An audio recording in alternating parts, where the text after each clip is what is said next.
Popcorn? Butter. Nachos? Cheese. Root beer red licorice straw? Right here. Hello, everybody. Welcome to Ready to Start the Podcast. It's animation.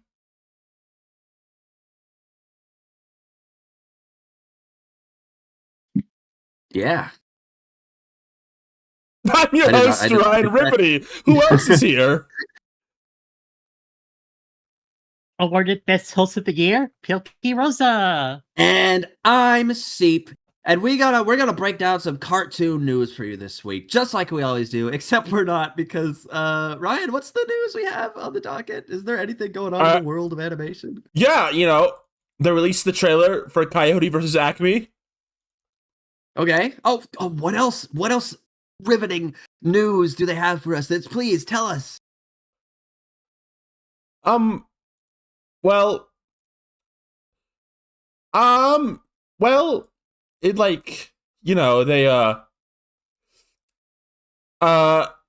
And we got a special guest with us today. We always like to have a special guest on our show. Who's joining us? Three hosts are ready to start the podcast this week. What's your name? Tell us your name. Introduce yourself. Hey. Hey. What's up, my G? And then we dap each other up. Yeah. Dreamcast Pop. How's it going? Oh my god. I have a lot to say actually, real quick, before we start. Okay. I'm gonna get a little meta about this. I do really appreciate that it took 18 years for me to be on the show again. Well, it's been more like you were on the Black History episode. That was pretty cool. I sure was. Yeah. I sure was. And I'm starting to think I'm getting typecasted. Whoa, hey, well, hold on. As anytime you do something with a predominantly black cast in it, I show up. That's literally interesting. Only happened twice within the last 4 months. Okay, so that's crazy. No, that's not. I mean, what are we doing? Is this something I'm that guy now? See, don't you represent the nation? Well, you were okay. You were. Let's flash back to the Black History episode. Okay. Because when we did that, we decided to watch Our Friend Martin, which is an educational piece from 1999 about Dr. Martin Luther King Jr. Right. And you were so scared of that you were begging on your knees that we were to watch Bebe's Kids instead. Which is a movie from I don't even know what year. I should know what year it came out. It's directed by 1990 something, directed by Bruce Smith, known for The Proud Family. You really wanted to watch that, and I shot you down because I'm like, no, we gotta learn about the King. We gotta learn about Dr. King. And you're right.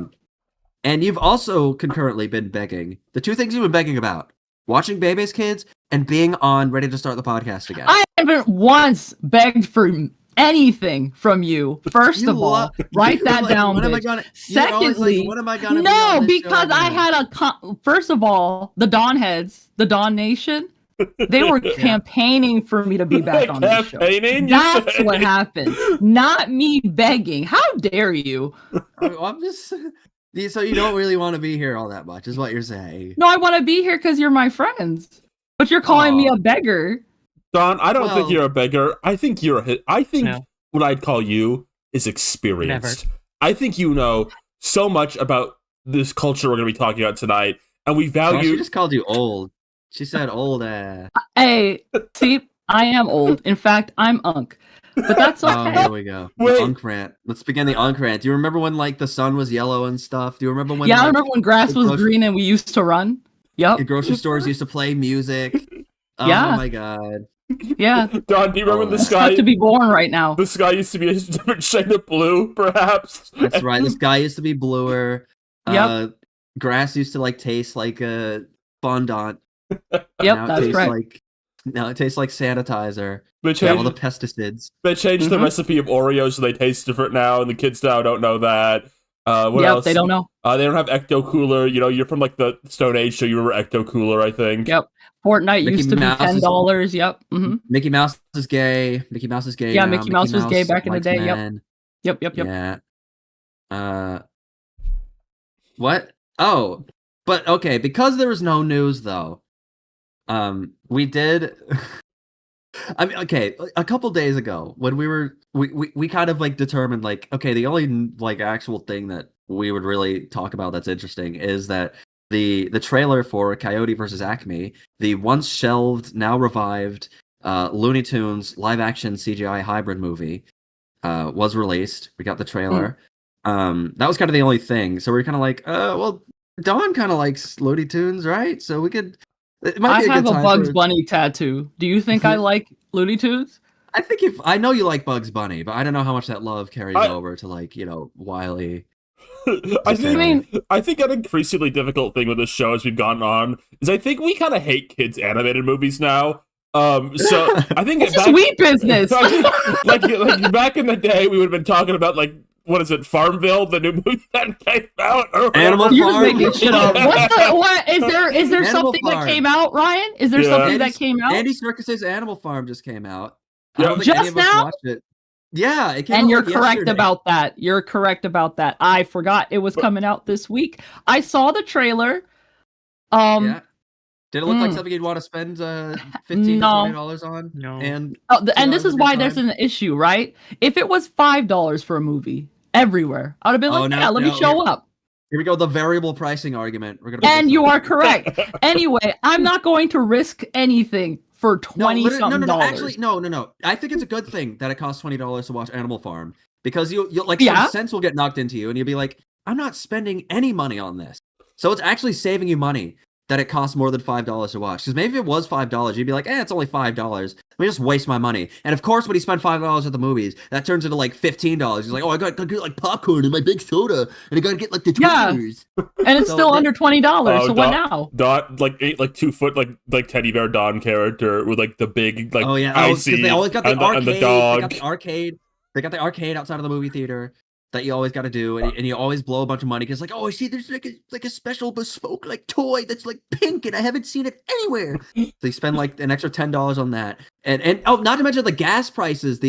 What about those gas prices? Am I right? The gas prices. Are we getting political? Getting to the movie theater. I'm just saying it would have cost you a lot of money just to watch, and it would have still been under $20. No, not with these gas prices, Don. Have you seen these? Girl, if I did my gas the day before, there'd be money for the movie the next day. No, but you're not getting it though, because then you're spending gas to get to the movie theater when you actually could be saving that gas for something better, like going to the dentist or something, right? Who wants to go to the dentist? Who wants to? Everyone listening, you should be going to the dentist right now. Go to the dentist right now. I agree. You should go, but who wants to?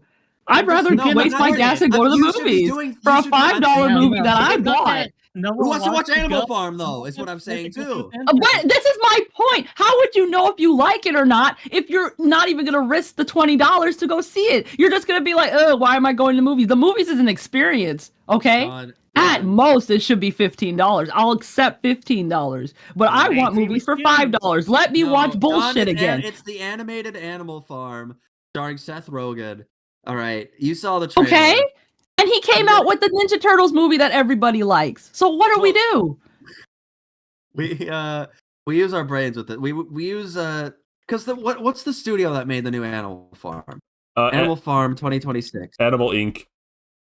Animal Inc. Is that true? That literally is the name of it? No, I made that shit up.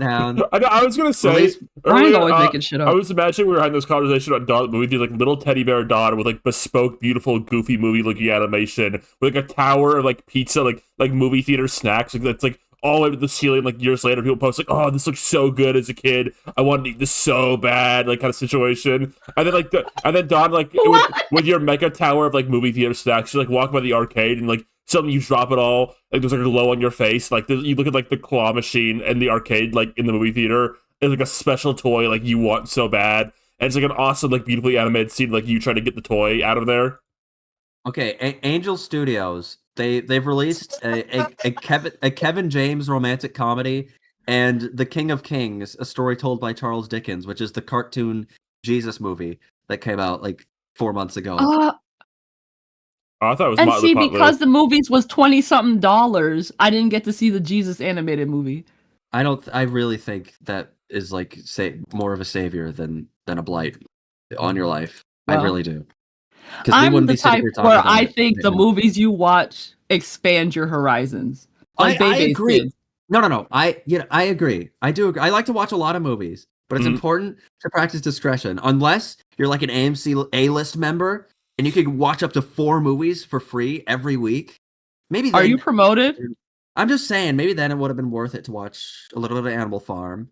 Then maybe you can like abandon ship, and then you could like use your A-list to watch maybe something else. Like what's that new horror movie with Adam Scott? What's it called? What is it called? Do you know what I'm talking about? I do. What's it called? Movie. Adam Scott. Hook'em? Hook'em? Yeah. That's Hook'em. That's the shit the guy from Banjo-Kazooie says. I'm oh, Hook'em Wookum. Yeah. I know him. Yeah. See, I was talking about this with some friends the other night. I feel like the Smurfs trailer that came out like a few years back, like a year or two back now, I think that broke you a little bit. You used to be like the one of us who was like fairly like positive and kind and like willing to like kind of give a chance to these type of movies. I think now you hate them more than me and Rosa. Is maybe the vibe I kind of get. I like you hate Cat in the Hat, you hate Smurfs, you hate the Mario Galaxy movie, you hate all these like movies for babies now. One bad movie and then ended up saying, you know what, no movies deserve a chance. No, that's kind of what it sounded like. I literally gave the Mario Galaxy movie like 3 stars on Letterboxd. Which Okay, is actually like that's 4 too stars many. for a movie like that. I'm saying but okay. I will admit the Smurf. I had a good time with Smurfs because I was with my friend Nintendo and had gourmet nacho flavored popcorn. Okay. I wish we had the Smurf sound in here. The one that we had on the 100th episode. The one from that song in the trailer. You know what I'm talking about? That we play every time we watch the Smurf. Yeah. Instead we only have the only thing we have whenever Smurfs comes up. We have the crazy Smurf sound. Man, we should server boost this server. Like get more sound effects. You know, have you seen this? I don't know if you guys are on YouTube Shorts. Smurfs live action is like YouTube Shorts clickbait now. Like there's much like Gargamel clips on YouTube Shorts. Always Gargamel specifically, so no one cares about the Smurfs. No, like glossy-eyed, wistful Papa Smurf. No, who has like lived through, who's to see nations fall and like wars. No, it's all Gargamel clips. It's him like making the woman's butt really big. It's him getting out of the jail. What? It's him going, "You know, I can find these Smurfs," and then like he's talking to people like on their phones, but he doesn't know what a phone is. Like, wait, I don't know who Lilith is. What are you talking to me about? It's like all clips like that. Like Gargamel's like a YouTube short star now. Is it not because you're searching for Smurfs and you're only getting Gargamel? Do you think if it gets big enough, like Hank Azaria is gonna like turn on his ring light and his iPhone, and we're gonna see him. He's gonna be in like a full Gargamel garb. Oh, he should like go around like the city in like full Gargamel prosthetics, like with a big tooth in the nose. Oh yeah, and just like walk around and, like doing like magical spells. Oh, as like a big like revival. That'd be good. I think that'd be the biggest one. Was that Rosa? Yeah. He might get labeled for hate crime. What? Well, putting on a big prosthetic nose and walking around doing a funny accent? No. It's like funny, right? There's nothing wrong. There's nothing wrong. Smurfs is not anti-woke, okay? You're not gonna cancel Smurfs, Gen Z. You're not gonna try to take the Smurfs away from us. Gen Z. No, you can take it if you want. No, the Smurfs is like for everyone. It's multi-generational. We need to get Gen Alpha on Smurf. We can't lose these recipes. Do you imagine how much culture would degenerate if we lost the Smurfs? We got to make the Smurfs work. Quick, release a new movie where Smurfette's voiced by a new female celebrity. They could put Aquafina in it? Weren't they in Sonic? They were in Smurfs? Yeah, they were Sonic Rumble Party. And I think the fans really responded to that. So I think we really liked it because, you know, Sonic's blue and Papa Smurf is blue. Only him? It's kind of giving like Blueberry Inception, you know? Blueberry Inception? Yeah, there's been a lot of Blueberry like stuff recently. They're both blue, but they're not like big and round and juicy, are they? I mean, depends on the artist, I guess. Really? You think you could imagine like if Sonic and Papa Smurf were like big and juicy and round? Together? No, because I'm not that artist. That's not me. That's not you. There's got to be someone around here who could. Yeah, that's what I'm saying. There's somebody around here. There's got to be some YouTube channel with a thumbnail depicting that. I'm not looking at anybody in specific. Yeah, I like it's somewhere out there. Yeah, There's somewhere out there. I like this chat comment from I assume this is Ali. The Smurfs suck because they don't have girls. They should bring the Snorks back because they have girls. I'm right, I think. Ali. Oh my god. You don't even know. Amazing news. You did not. You woke up today not thinking you were going to get something this like incredible beam to your brain, but we're about to give you some incredible news right now. They are working on a new Smurf show, a Snork show. Can we get a browser capture from? Can we get a browser capture from Ryan Remedy of the Snorks website right now? I can show you. Do that. I'll do you one she better. Can do all that? Let me give you a picture of some of the new Snorks in the show. I think you guys are really going to respond to them. Do that instead, because let's talk about this. I didn't hear anything about the Snorks. One by one. Okay, we've got Neil the Astro Snork. That must be like a retro Snork. I'm sorry. I'm a newbie to the Snorks world, but I'm ready to learn. I'm ready to listen. You're a newbie to the Snork space. Yeah. I think Neil might be a legacy Snork, right? I think. Am I correct? This looks like a very iconic. I know Leisha the influencer. Or Lisha. What? That wasn't a character who existed in the Snorks back in like the 1800s.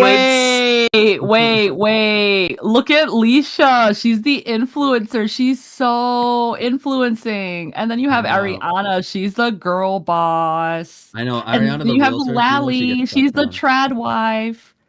Oh, what about Glitch the gamer? Glitch the gamer.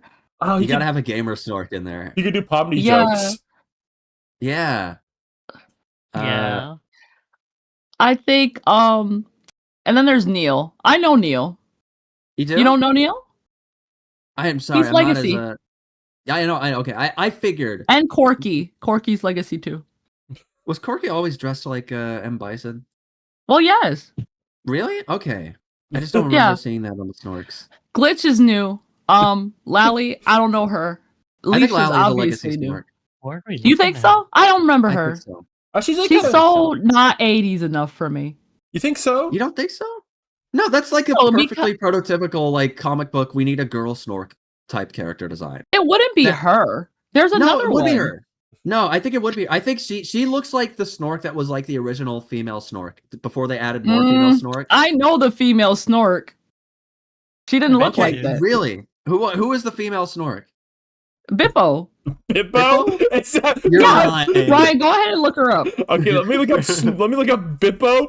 How do you spell that? Bippo, you would say? That is correct, yep. You're having a laugh. Don, I'm seeing like a picture of fish. Like a real fish. Let me screenshot you exactly what I'm seeing on my screen when I looked up Bippo Snork. Oh, you know who is actually legacy? Mr. Wetworth. He is actually legacy. Like he is legacy. But yeah, let me go ahead and see Bippo. Don, this is I said in our Discord, this is what appeared on screen when I looked up Bippo Snork. It's just, let me see what's going on. It's a fish. It's okay, just showing me fish. And am I wrong? Because there are fish. That's not a character. You remember? In the Snorks, yeah. But it's a real fish. It's not like a cartoon fish. I love these like NFT gobbler characters on the screen. By the way, Ryan, there is an actual picture of the girl character right there. Her. That's not Lally. Well, I'm glad she appeared. Her name. She's right there. Or something. She's not. I don't think she's legacy, you guys. I just think they wanted to make a trad wife. Okay, I guess that's Ed now. I guess the trad wives are coming back. The Raven Force. They've been coming back, buddy. The leftists don't want you to know about the trad wives that bake cookies and like make their own organic Fruit Loops. But they're here. Drink raw milk. Yeah. And they drink raw milk and then they breastfeed their children until the age of 5. Maybe even 7 if they're lucky. Till the age of 75 months. They be breastfeeding their kids. And then behind the scenes, they actually have like a whole staff to do everything for them.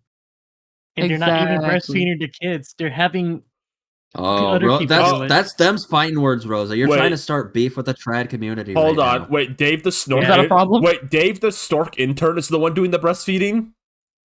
Dave the Snork intern? What, like Dave the Snork intern. He has big like estrogen breasts that he's like squeezing. Oh, yeah. I didn't know that. Wait, he doesn't. I thought he worked for Rosamel, Gargamel's evil brother. Who the fuck is Rosamel? Gargamel's evil brother from Smurfs. You don't know? Oh my god, he doesn't even know making up new Roosevelt? characters. That was literally all I from need to know. Smurfs 2025. Oh, That's then what I it remember explains about that why. Because I'm just like, why did they make up a new guy for us to get mad at? Like, They is made he up a helping lot of us new or not? guys. That movie has a lot of new guys. There's like a new turtle character in that movie. Oh, There's Gargamel's brother who's brand new. There's like a whole council of evil villains in that movie, and they all live in like an office building. It's a very like tonally and aesthetically confused film. Yeah, can I say real quick? I think we need to never do like fantasy office world ever again. Yeah.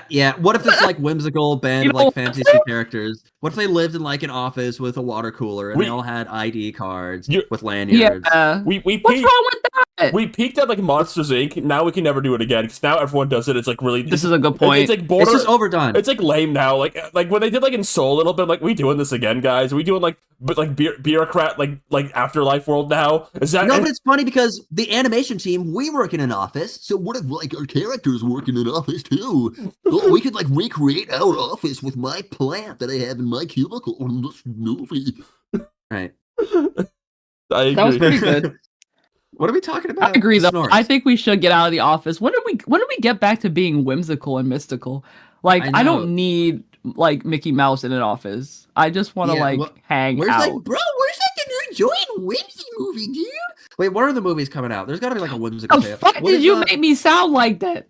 That's Tommy. That's the Tommy voice. Dude, bro, there's no joy and whimsy. You know what Tommy said. You know what movie was filled with joy and whimsy and no offices? What? The Super Mario Galaxy movie. Oh my god, that's right. We're talking about the Super Mario Galaxy movie right now. Nope, that's not true. That's not true. What do you mean? What? Oh, are you going to complain about the Gateway Galaxy? They had an office scene. Airport?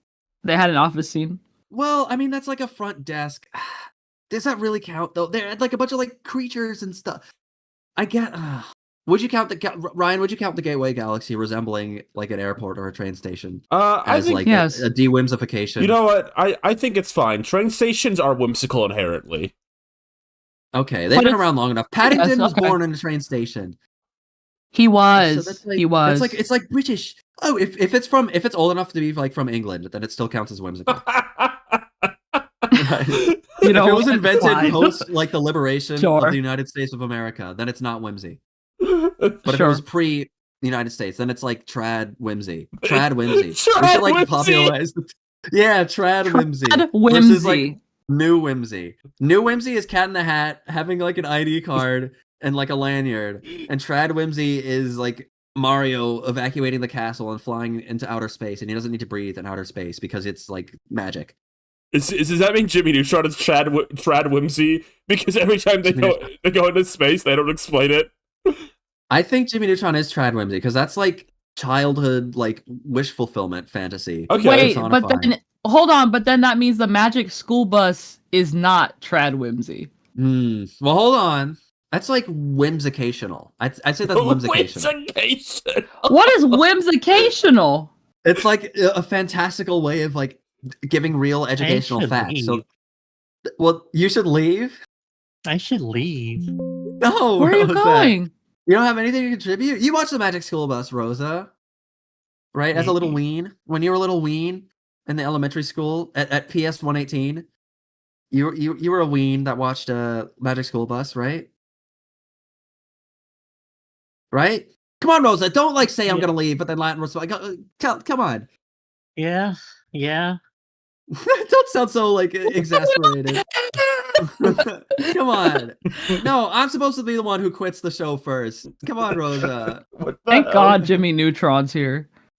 Yeah. Can we get a break to Jimmy Neutron? Let on. Women has rights. We gotta do something, Carl. Oh, Jimmy, what if Jimmy Neutron? Okay, we need like a new Jimmy Neutron reboot on Paramount Plus to like drive up the script because they're gonna need a lot more subscribers if they're gonna merge with the HBO Max library and like bleed like $10 million on a merger. We need like a. Here's new... the thing. Wait. What? Jimmy Neutron in an office. Think about it. Jimmy Neutron. Oh, wait. Do you think it's like an aged up Jimmy Neutron? Like we're trying to relate. We're kind of growing up with the audience. Okay, I'd be a little risky though. No, but listen. His head. You know that big giant head, right? Yeah. It gets bigger. It gets bigger. But like his body is the same. What the hell? It sounds like Big Mouth. So he is older and he's got wrinkles and stuff, but his body is the same, but his head is really big. So he's like a freak. That's another new whimsy, by the way. Big Mouth. They have like the office building with all the like the puberty Sure. monsters. Wait, hold on. I got this. We're talking about aged up in the office. Okay, you know they did Rugrats all grown up. That was fake though. Yes. They were only like 8 years old. That wasn't all grown up. More like partly grown up. That was slightly grown up. Really grown up. They need to do all grown up. And now the Rugrats are like balding in the office. And like, but they have like whimsical like imagination spots in the office. Do you remember when like some guy who worked in the Rugrats did like a big rant about the way someone made like sexy aged up versions of all the Rugrats. Like they looked like attractive millennials. Like Chucky had like a Starbucks millennials technically, yeah. Yeah, but then like one of the Rugrats creators was like they wouldn't look like that. They would look freaking ugly. They'd have like big butt noses and they would stink. And Phil and Lil would be on like crack cocaine. They'd live in a crack cocaine. Older Chucky looked like his dad. He said something specifically about Chucky. It was like they wouldn't be Instagram models, especially Chucky. Chucky would be a fat, balding chud with no life and no friendship. Is he wrong? Is he wrong? I mean, he's not wrong, but it's like it's fine to imagine a better world. Like, bro has no joy in whimsy. Am I right? It's kind of funny. He has no whimsy. You're right. He has no whimsy. It's so funny imagining this like 40-year-old man seething and like drawings of Chucky as like a hipster 20-year-old and getting so mad he had to draw the Rugrats babies as like balding, aging 40-year-olds. You're like cutting out a lot. It's because I'm laughing too hard. Yeah, Brian's laughing. She's having a time. I think the audience can hear you better. It might be through Discord. It's Discord's fault. It's all Discord's fault. But no, it is really funny, because that must mean they have like a specific vision in mind. Okay, what is this image you've sent? Is this what like the guy drew? Yeah, this is what he drew. Okay, like as a counter to Kimmy. The Instagram models. Kimmy looks cute. Yeah, I kind of like Dill. I like how Dill kind of like they had to make a new personality for him because he was just like a dumb feckless child. In the original, he was a stoner in that one so too. In All Grown Up, yeah, I like how they kind of like gave him that personality in All Grown Up, and this is just the natural evolution of it. I really like this thing our friend Ali has put out in the chat. They gave Kimmy chopsticks in her hair. Oh my god! Wait! We could clinch this. We could save this design. What if she had like a streak of colored hair? Oh, that would save this design. Yeah, that would make it way better. Yeah, no, totally. You know, okay, hold on. Like Susie's kind of like Michelle Obama with it a little bit here. That's cool for her. No, she's 100%. They made her look super old. Is she supposed to be like what, 30 something? I don't know how they're all supposed to be. Angelica? So Susie. Susie. She looks way old. She looks like my mom. And I'm pretty sure I'm like older than her. Well, because there's supposed to be a bit of an age gap. Like, what if like they start out as like 2 years apart in age, but as they grow, it like exponentially. They age apart, right? So in this one, it's like if Tommy's like 31, then Angelica and Susie are like 39. Because you need to have like that much older. That would be 35. They'd be 35. I know. I'm saying they age exponentially to keep kind of the age gap intact. Because as you get older, like it stops mattering as much. Like the difference between a 3-year-old and a 1-year-old is pretty pretty But if it's like they're 31 and like 33, and like who cares? Right, so you have to like make them even older.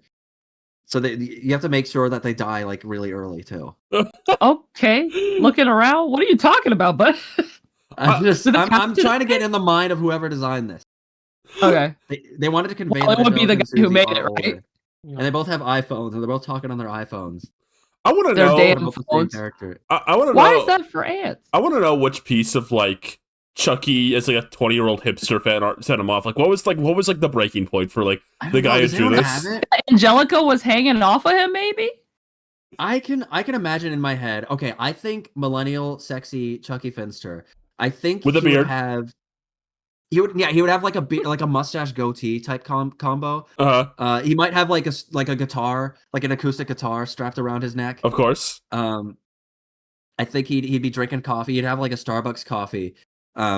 He'd have like one of those whack like 2010s era like trilbies on his head, like one of those hats, like a fedora type thing.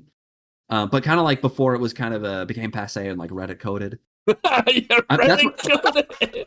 That's what I'm imagining. He'd still have the glasses, but they'd be kind of resting on his nose so you could see his beautiful eyes. He'd have like big, beautiful blue eyes too. Oh, okay.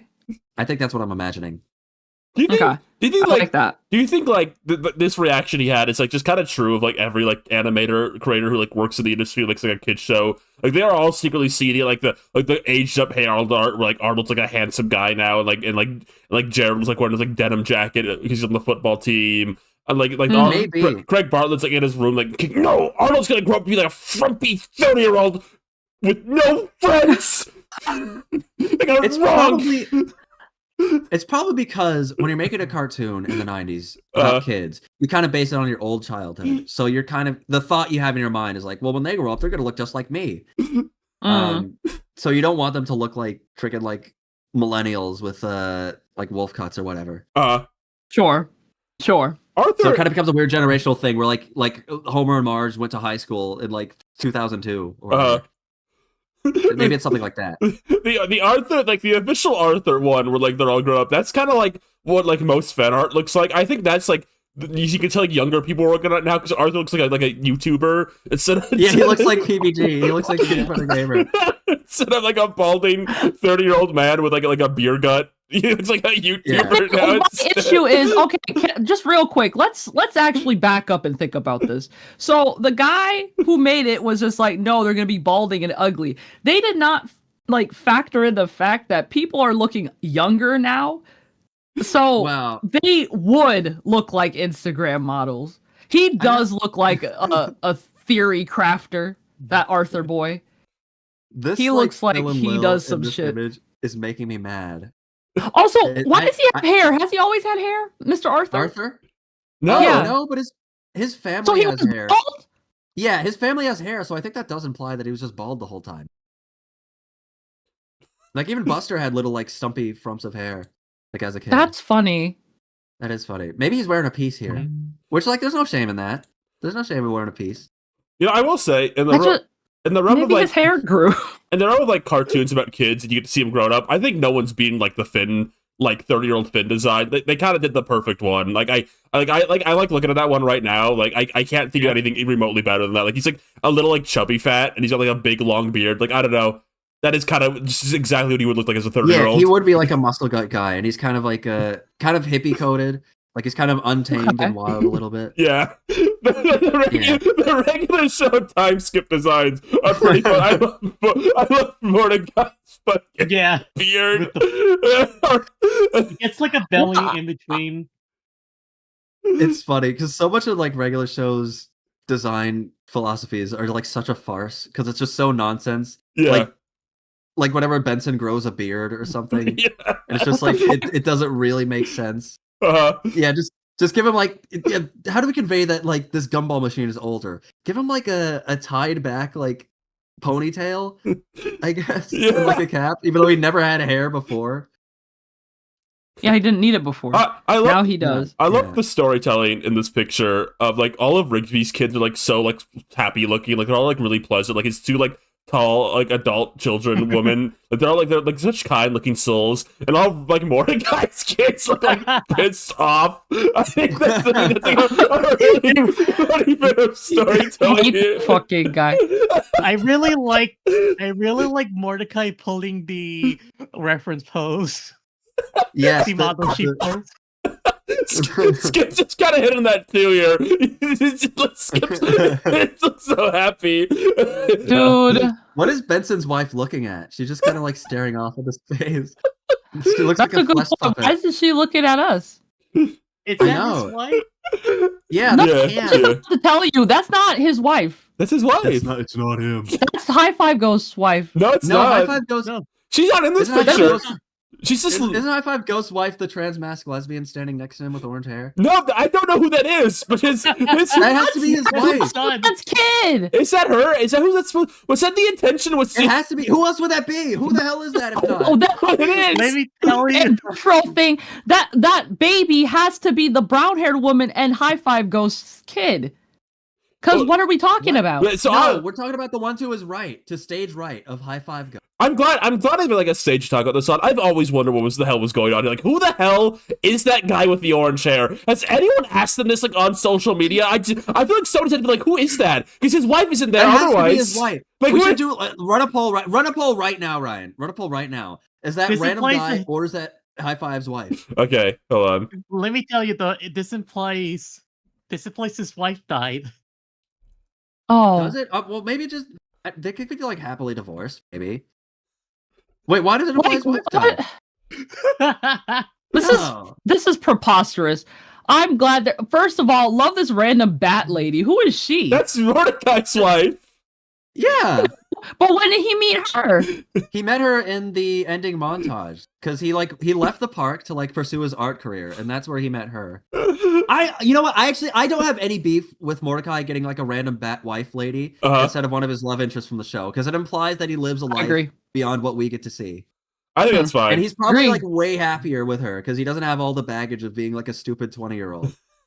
So does that mean Benson doesn't have kids? Is he with Skips? No, he's with his wife, who's right next to him. He's with his gormless flesh puppet wife, staring off into the sky.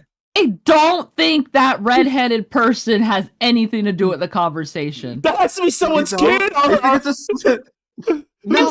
to be. It's Muscle Man's kid. No, it's not. Muscle Man's kid is the one on the far left with Rigby's skin tone for some reason, with Eileen's skin tone. Yeah, This is crazy. I seriously get the impression it's not his kid. No, I think there's a decent chance that this was like the last frame they drew of the whole episode. So they kind of like rushed it and didn't have model sheets for all the characters. So they had to kind of wing it based on the storyboards. Because there is the suspiciously Muscle Man looking Eileen child. Right, like who is that? Is that Rigby's kid or Muscle Man's kid? It must be like a coloring error. He did some crazy shit. You know that ending scene from Danganronpa where that one girl had like 4 of the kids for the other guys? That's kind of the energy this is giving me. I will say, regular show Wikia puts this image of all them together on Celia, who is High Five Girl's girlfriend's page. So they seem to be taking the stance this redheaded guy is Celia.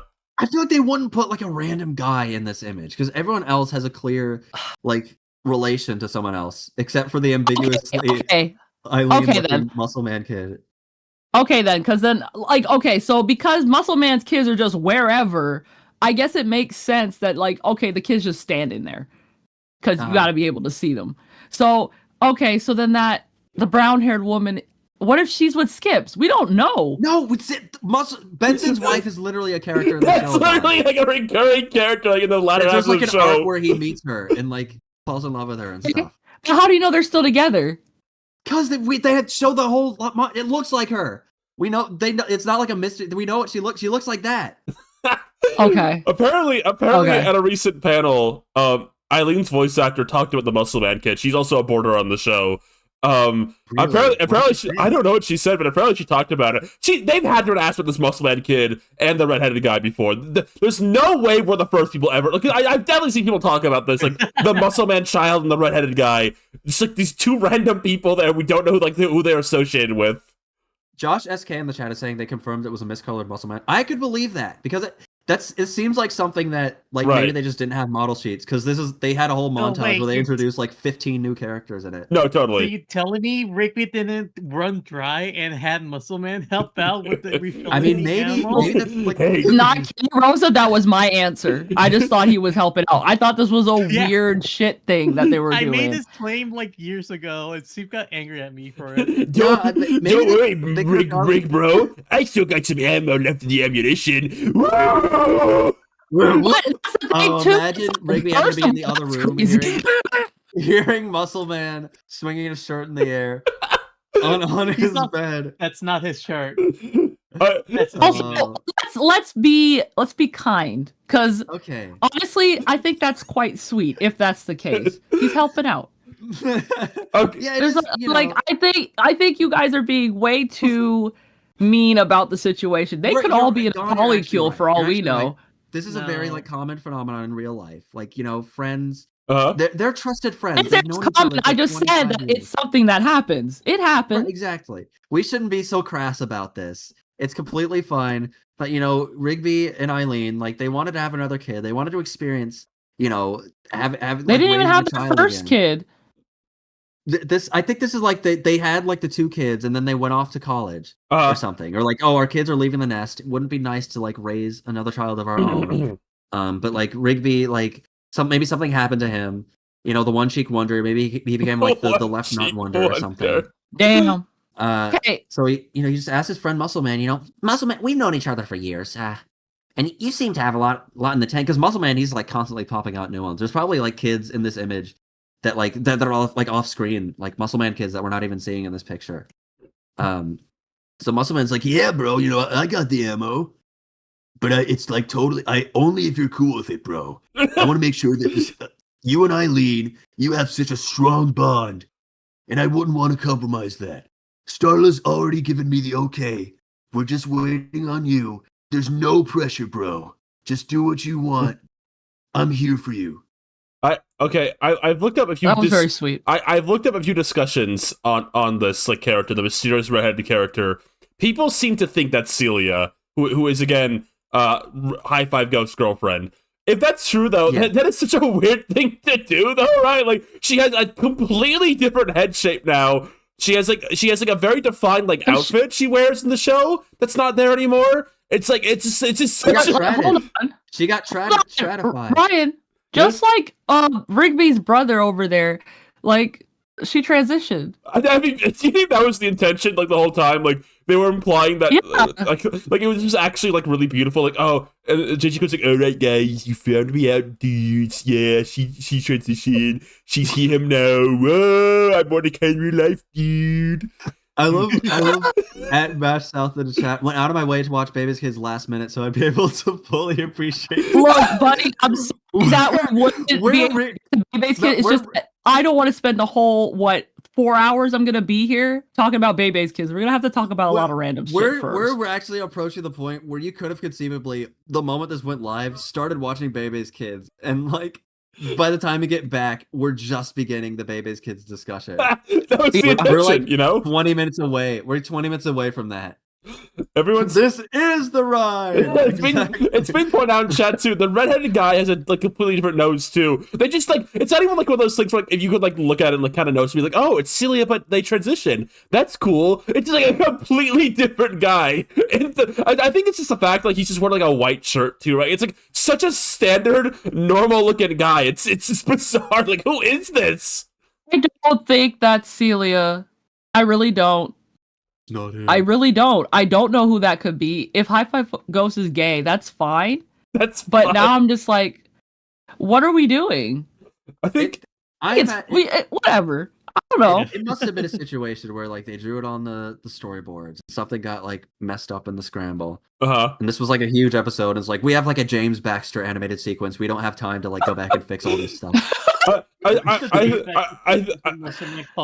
I think another layer to this thing is that there's like an aged up High Five Ghost design that appears in the We Will Be Heroes sequence, and is the only one who doesn't reappear in this like ending picture. He's just like back to normal High Five Ghosts. Everything going on with High Five Ghosts in this. First of all, Ryan, that's because that's 30 years in the future.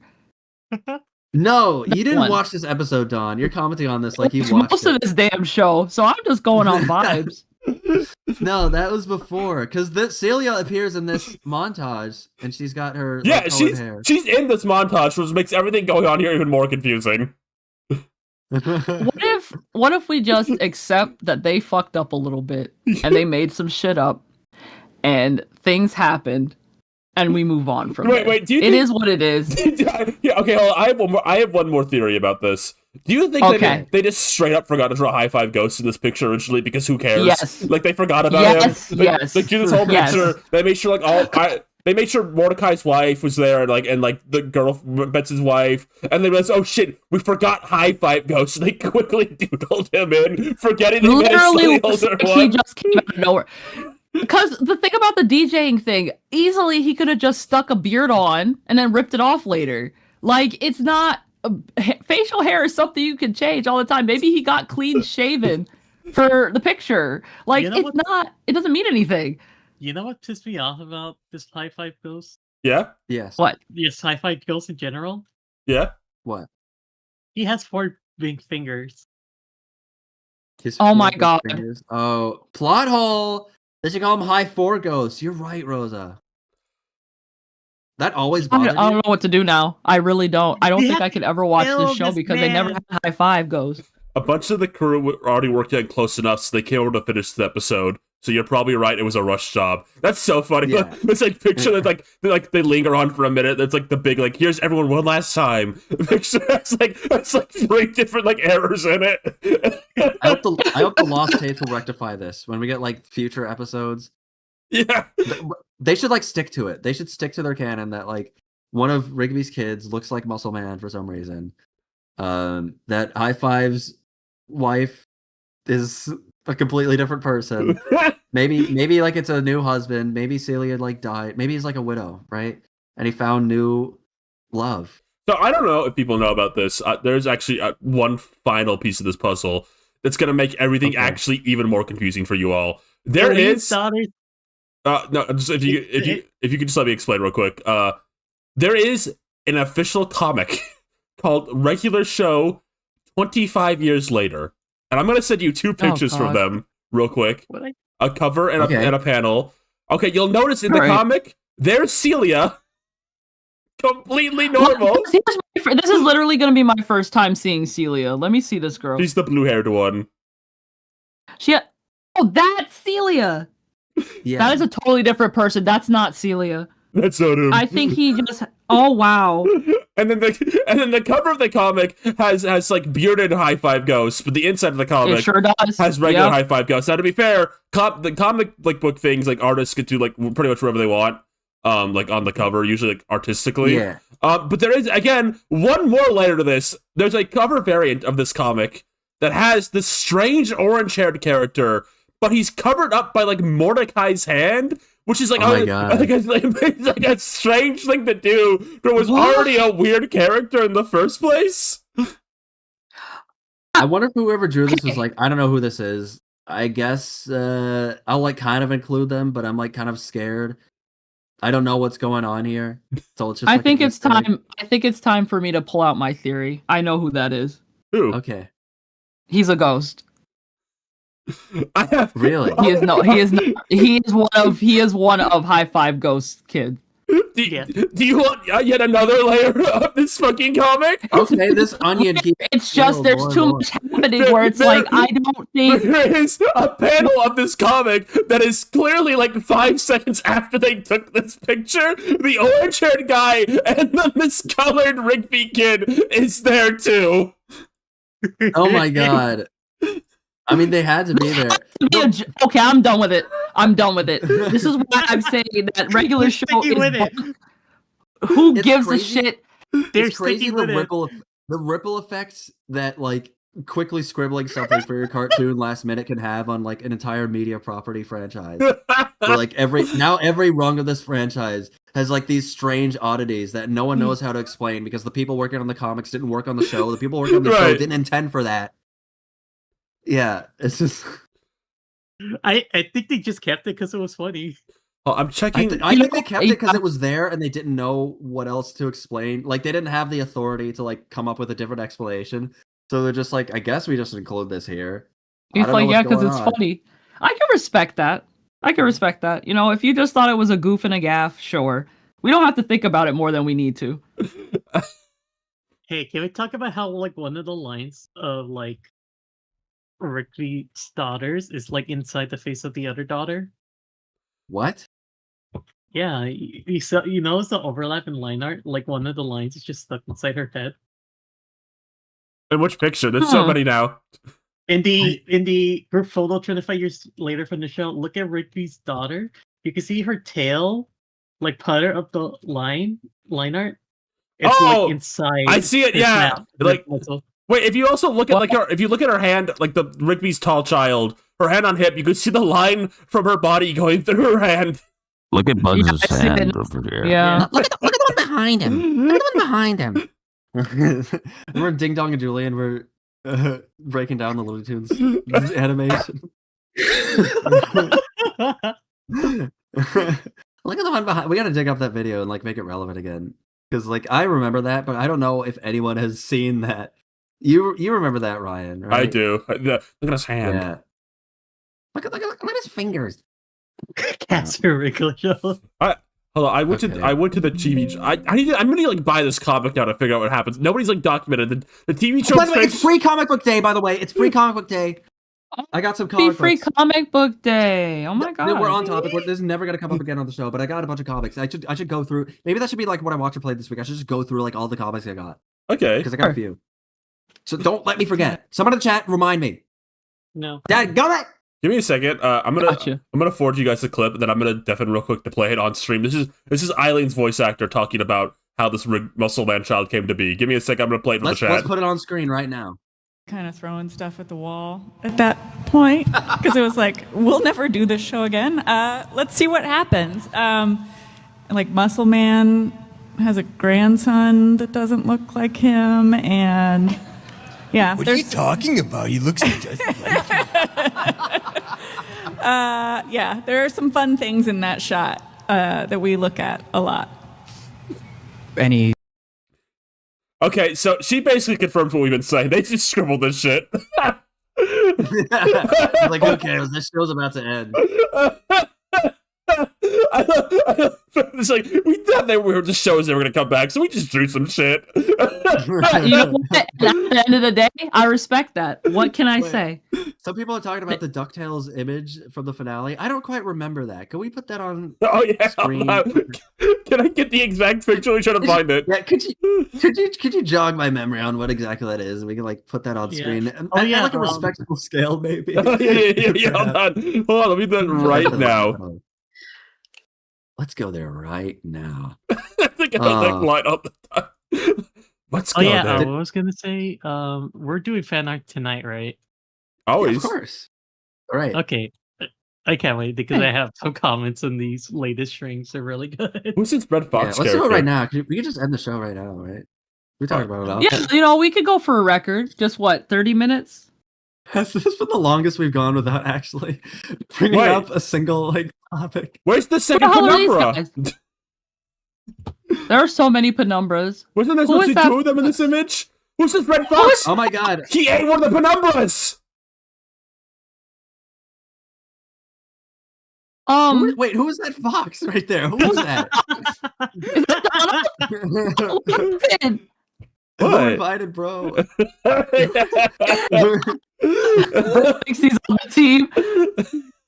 No, who is Lord Frost, My Little Pony art style like fan character? Is this a guy like I'm Fox Reviews and we're gonna be breaking down the DuckTales for sure 2017 for sure. Yeah. I love. Wow, there's two Uncle Scrooge. I do think they probably spent more. Yeah, look, there he is, right next to the second was right next to the pink one. It's one of them. The pink one. What are you saying there, Seep? Oh, okay. I think this is like I think a little more time went into this than the regular show image. You think so? They're all like standing like proudly. None of them are like miscolored because they all. Well, to be fair, these are all characters. All these characters had established model sheets too. Listen, I have an issue with that image of like the DuckTales. Okay, what is it? See, they put in like two Uncle Scrooges. What are you talking about? Why? Yeah, why are you clinging on to this? What are you talking? Okay, where? Find the second Uncle Scrooge. Let's all find the second Uncle Scrooge.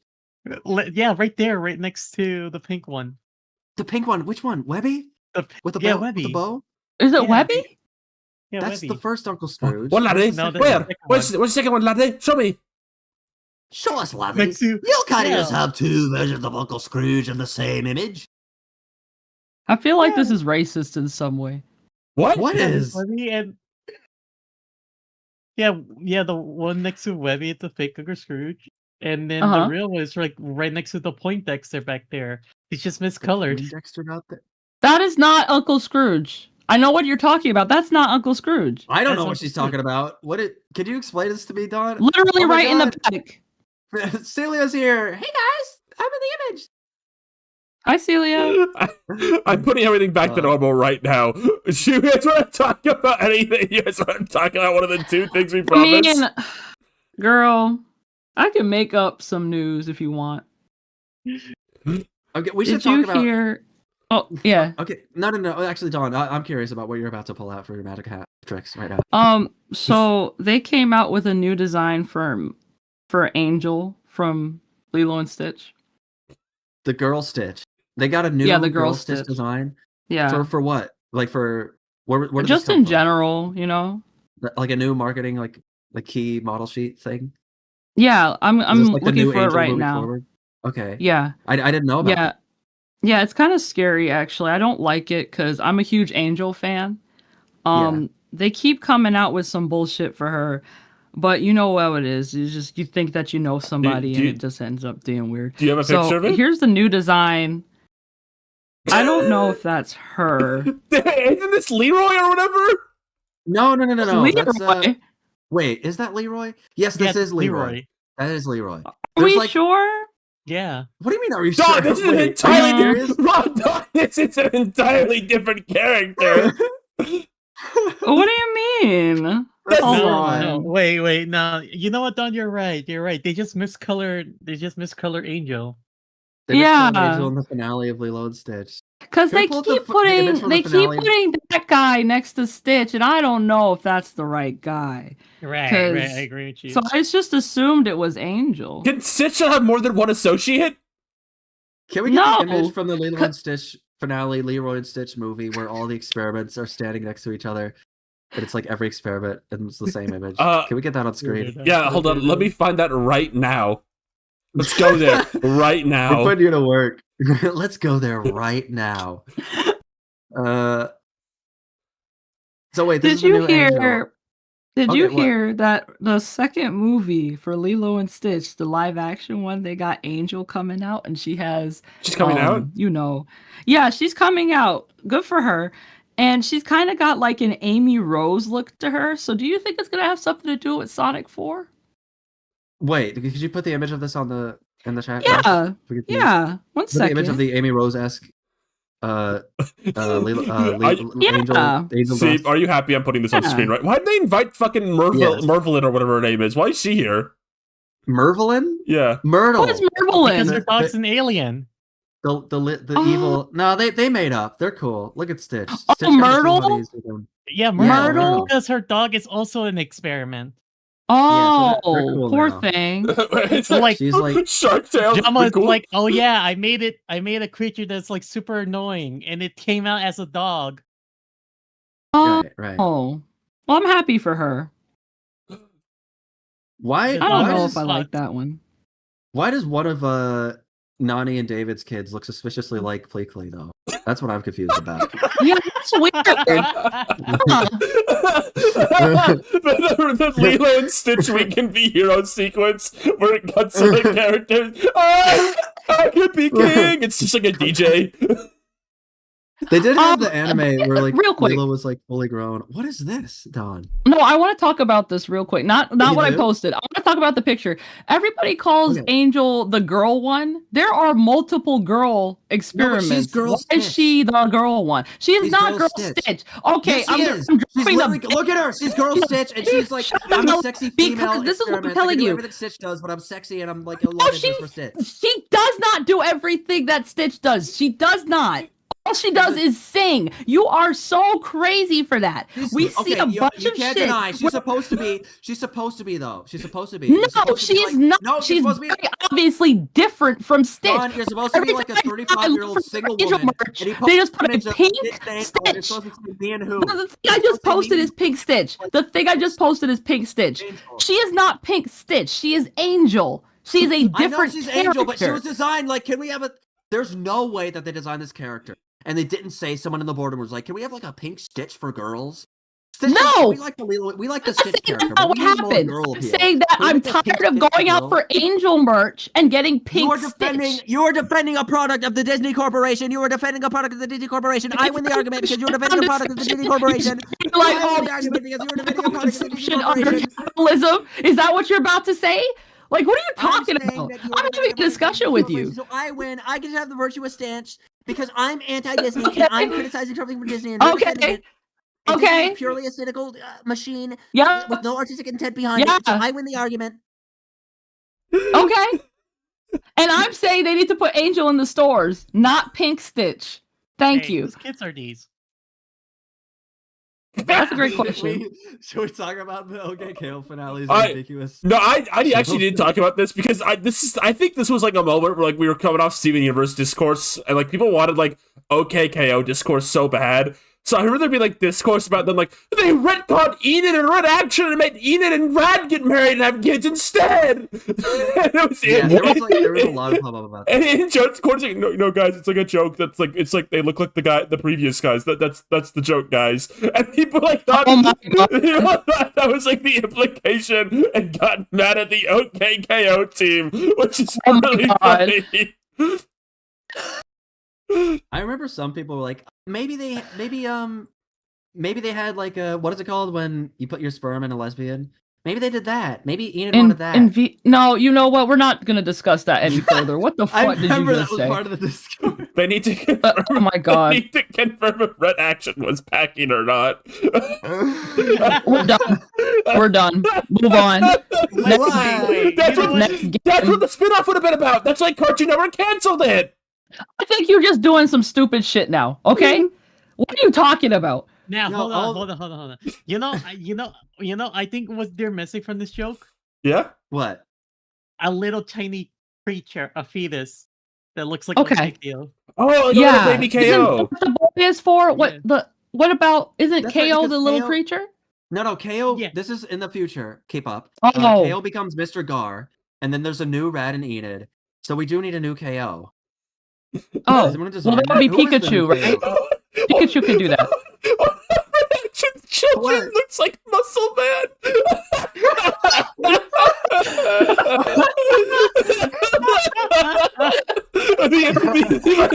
That's like an OKKO like group shot finale. Like all the characters like grown up, like they're all like in their 30s, and like the Muscle Man kid is there too. That would actually be elite if there was like. That would be such a great way to cross it over. I feel like OKKO is the one show that would have done that. I think. Oh god, that's pretty good. I don't think we're topping that. You got me there. You got me there. That's funny. I could be pregnant. Yeah. Clarence should, instead of its like cute little finale, should have a "We Should Be Heroes" sequence, and then Sumo becomes a DJ, and Jeff becomes a professor, and then Mr. Krabs wins the lottery and gets the Krusty Krab formula to and Ragatha apologizes to her mother. You know, see, that actually triggered me. I didn't like when you said that. I'm sorry. Oh, should I have put a content warning before I said that? You know, thinking about it, I think people just forgot that the blue shirts are just part of the uniforms. Yeah, I did too. Like I didn't realize. I didn't get this very basic cartoon joke of the characters look like the previous characters. I mean, it took me a second to realize they wear the same outfit. Like in general, that's on me. I didn't watch this show either. That's a good college. Does that happen in Steven Universe? That actually happens, right? No, it doesn't. It's a lot of numbers from big women. Steven, I'm going to college to get an education. The Steven Universe We Will Be Heroes sequence, and Amethyst becomes a DJ. Pearl goes to college. Garnet decides to try dating men. See, you say really misogynistic shit all night. That's like, we're like exploring the future here. Like, wouldn't it be cool? I've always wanted this to happen. And Connie There's finds some serious object. Who was like really mad at the episode. There's gotta be one guy who was really mad at the episode where there was like a guy, the mailman was trying to date Garnet, but then like she turns him down. Someone should have been like, "Oh, I can't believe she did that. How could Garnet be so cruel?" Like someone who really saw themselves in I'm only just now remembering the Pearl self shipper. Oh god. Yeah. I totally approve of you guys. I mean, what's different? What's new? That shit happens all the time. That's something that happens every day.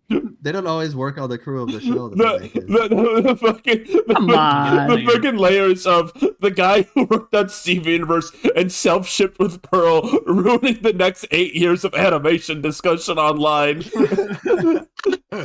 Including this discussion. It's if you don't like today's episode, blame that guy. Blame that guy if you don't like today's because we could have a more nuanced take on this. What is your nuanced take on this? Maybe he was having a laugh. Cartoons?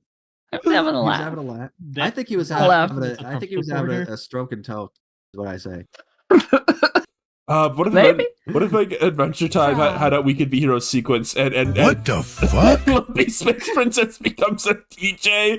Wait, who do you think is the Adventure Time character? Often you see these We Will Be Heroes sequences.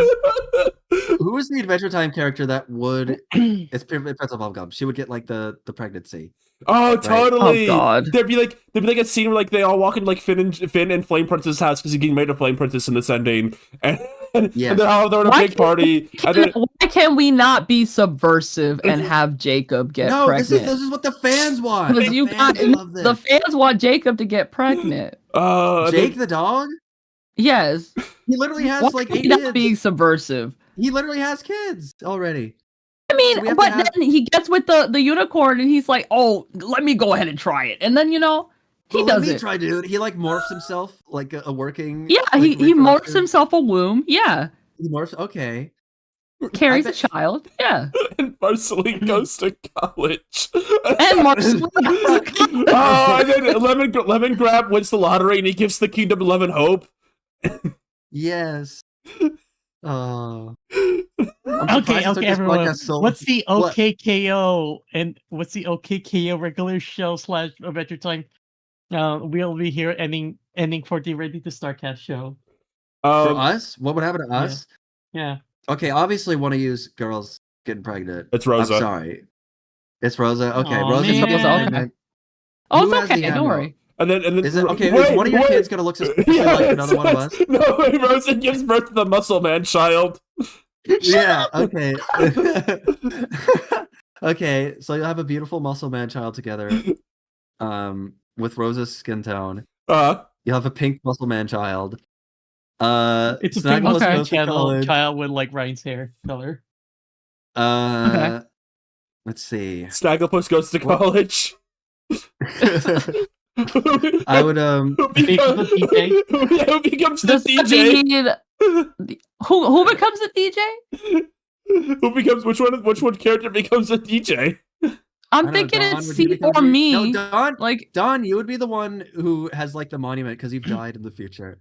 Oh yeah, right. I'm 40 years old, so you know. Big statue in your honor. Yeah. So Seep, you could be the DJ. The honor in heaven after dying. Jolly good show. Oh, that'd be awesome. That would happen. Now I would be like, I'd be a female in the time scale. See, do you want to talk about this real quick? I'm just saying. Everyone be like, "Who's this random woman with the Seep-esque hair?" Oh yes, it's my sister Seep, my little cousin Seep. Sister Seep. Auntie Seep. Auntie Seep. Oh, the mushrooms would look like Chowder grows up. They just be like stretched. Okay, here we are. Who's gonna be like the Mr. Gart and the 3 new employees that look like the previous? Oh yeah, who's gonna be the new tea owner? True. Well, obviously one of them will be Lou and Kells, right? Wait, would it be like it'd be Jane? It'd be like Jane, and she's like tea owner shape now. And then there's like she's got a big purple mustache. And there's like 3 new podcasters who are like us, but with the colors reversed. That's scary. The same job. That. Yeah. It's just gonna be like whatever color Seep is Ryan, and then pink Seep, and then green Rosa. Green Rosa. I think it'd be really funny if they look like somewhat look like us, but are like the color schemes of like our most notable Starcaster guests. Yeah, someone please design like the next generation of Starcasters that all kind of look like us, but like none of them look like a particular one of us. And, like, just mix every kind of like and you can like base thing together. This is your new fan art prompt. Base their color scheme off of like one of our guesses. That would be Like, one of our awesome, guests actually. Yeah. And Pete even. Yeah, just get creative about it. Get real creative. Yeah. We'll see it at the end. Have them with T owner shaped Jane. Actually, draw like 25 of our guests all like time skip. Draw them like in a big group shot. Yeah. We want this done. We want this done in the next 90 minutes when we're doing the fan art. 90 minutes. Girl, I am going 4 hours. We're already what? An hour in? Can someone draw? Can someone 3 hours, guys. Can someone please draw Nintendo with the Mordecai beard and beanie on?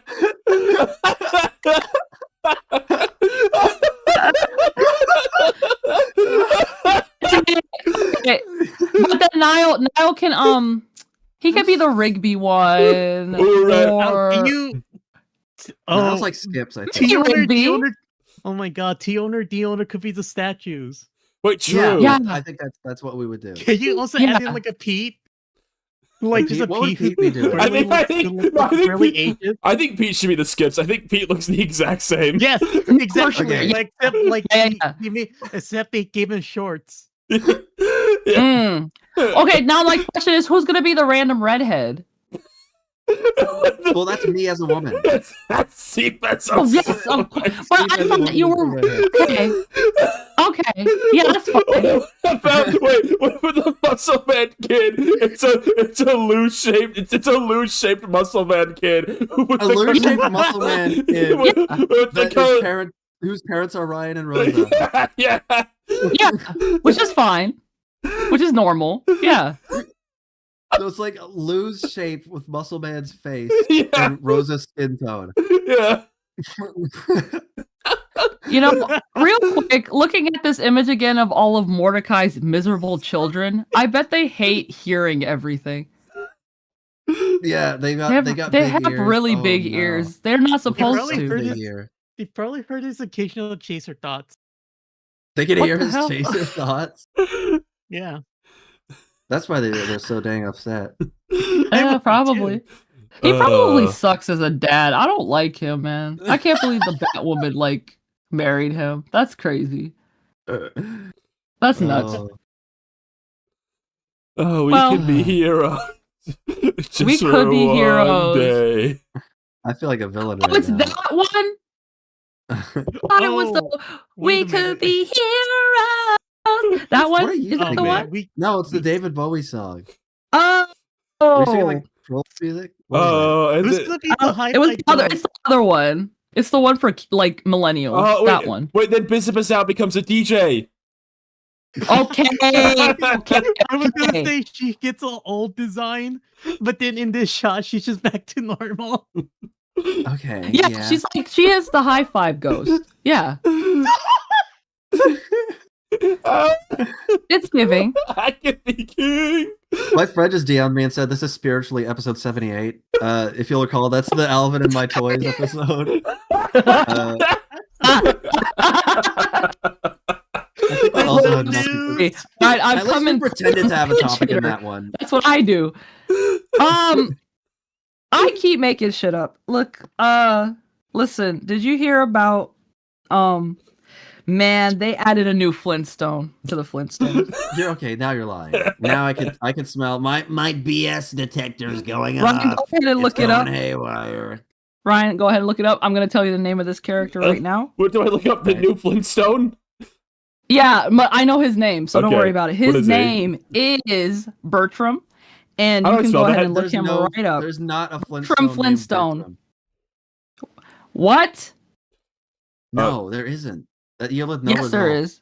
Yes, there is. Don, I Just just Google's AI is gonna like short circuit. Don, I try looked to up- generate that prompt. I looked up Bertram Flintstone and I got Bam Bam and Barney. Those are two different guys.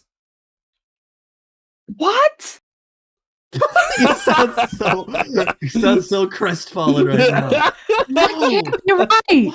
That can't be right. No, no, no, no. That can't be right. They can't be different people. No, no. Bertram, look up Bertram, quick. Bertram, look up. Quick? Ryan, do you even have like No, no, topic no, no, images? no, no, no, no, I no. do. Go to Yes, right now? Go or some shit like that. Check another one. Check Internet Explorer. Check Wait. one of those. Don, do you really not want to talk about Baby's Kids today? And we don't I do have want to talk about babies. the clock is ticking. I just cut it out. Ready for it. It's the thing. Why can't we? We've legitimately all four of us watched. For us to talk Bebe's Kids. I get it. Well, I'm just saying, all four of us watched this movie. That doesn't always happen. It's very rare that all of us actually can contribute to the same conversation. And we're kind of I grew up with it, so technically, yeah, I watched it a lot of times. I mean, you were also literally there when we watched it. Like, I was there, yeah. I was there also when they filmed it. Yeah, I was in the movie. When they filmed it on the set, you were on the set. Yeah, I was on set. Yeah. What was that like? What was that like? Did you get to have like a cameo? Were you like one of the actors? Oh, girl, did you see me on the roller coaster with Bebe's Kids? I did not. I was too distracted by that awesome tunerific animation of like the wooden roller coaster that does all the flips and turns and it looks like spaghetti and it's like going really fast. Well, hold on. Are we talking about Bebe's Kids right now? I put the topic image on screen finally. Yes. Oh my God. God. Ahead, buddy. There we go. Okay. Yes. Bebe's Kids is a 1992 adult animated comedy film. That's what it's called on Wikipedia. I guess it's kind of. I can't believe it. I'd call it that. You think so? It was PG-13. PG-13 was kind of a big deal. Then, especially in 1992. Yeah. Right. Yeah. That was like one of the first years of PG-13. It's based on a stand-up routine by comedian Robin Harris. Oh my God! I'm finding this out I'm reading the Wikipedia for this for the first time because I actually had not seen Bebe's Kids until we decided to all watch it together. Really? It's based on a stand-up routine by Robin Harris. I didn't know that he died before this movie came out. Oh my God! Oh, I didn't know that. What the hell? So they did it in honor of him? Damn. This is like a posthumous release. I mean, I think that's scary. So was he not? No. Wow. Okay, so we were listening to Ghosts. He didn't know. He didn't know. Wow. That's so scary. Okay. This is a movie based on a stand-up routine by comedian Robin Harris, and the routine it's about he's telling this story about like this girl he's dating, and she has this like little boy, this nice little boy, in the movie. What is his name? Leon. Leon, yeah. Leon. Yeah. So he's trying to get on this girl's good graces, this woman's good graces. She's like a beautiful, sexy woman, by the way. She is very sexy, yeah. She's got it made. Jamaica is her name. And then so they're gonna plan like a nice date where he takes Jamaica and her son out to Fun World, the amusement park, the biggest amusement park in town. But the next day when he comes over, it turns out Jamaica is also babysitting 3 other kids, Bebe's kids, the titular Bebe's kids. Bebe is an unseen, like friend of Jamaica who drops her kids off, over at Jamaica's house.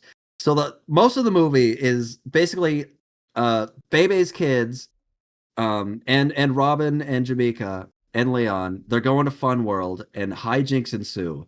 They're trying to wrangle all these nasty, naughty kids while also trying to get on Jamaica's good side and win the girl in the end. Mm-hmm. There's my that's my plot synopsis of this movie. That was pretty good. That's pretty good. Thank you. Like that's the most professional. I feel like I had to make up for the past like 87 minutes of this show that I thought that all went well. I don't know what the problem is. I thought that all went well. Yeah. So what is our history with the Bebe's Kids movie? Because this movie's it's got kind of a legacy to it. Yeah. I know it's kind of like a staple of like, black media. It was kind of critically panned on release. Yes. But it deserved it. It deserved it. But it deserved it. It's gained a reputation over the years. It's kind of like it's kind of one of those classic movies that maybe like the critics didn't get it at the time. But a lot of kids who watched it growing up kind of have a soft spot for it. Yeah, as one of those kids who grew up with it, watching it again after upwards of 20 years, actually, I think I'm too woke now because I didn't realize how like anti-black it is. It's like really bad. It's kind of one of those movies where there's like a lot of lowbrow humor to it. There's a lot of like poopy. Like the villains of the movie are these like really trashy, like ex-girlfriends of Robin.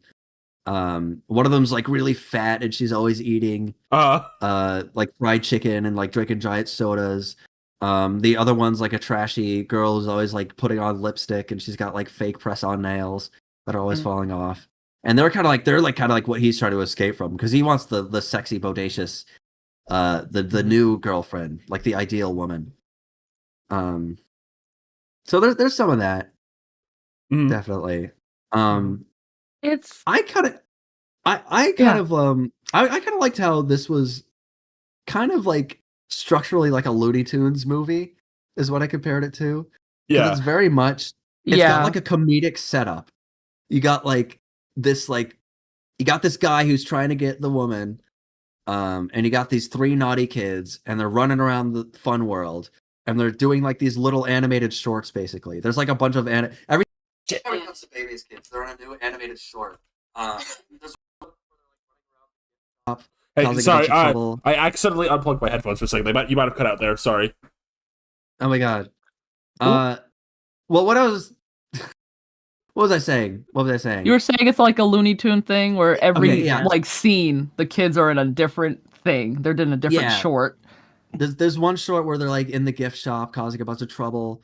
There's one where they're being chased throughout the movie. They're being chased by these security guards. Yes. One of them's voiced by Louis Anderson. Yeah. The brief Family Feud host, you might know him from, or maybe you know him from Life with Louie, his cartoon where he played like a little 10-year-old with a horrible voice. Oh my god. But no, there's some like fun toony sequences in there. One of Baby's kids is like a diaper kid with a giant like smelly diaper, and he's always got flies buzzing around. I couldn't believe that when the movie started. I thought it was like, it was like a brief joke at the beginning. That he's like pooping in his pantsies. The people just did not change the baby's diaper the whole time. The whole entire movie. The entire movie, Bebe's Baby has a big stinky poopy diaper with flies flying around it. Yeah, and he's voiced by Tone Loc, so he's got like a really deep voice. He's like, "Hey, yo, we don't die, we multiply." Wait a minute. This is so random. It just unlocked a memory. Isn't there a deep voiced baby in the Rugrats movie where Dill is born? Yeah. There is a sequence where there's like a musical number where there's a bunch of babies and they all have like grown up voices. I don't know. I think they were all celebrity voices too. I don't know who all the celebrities were.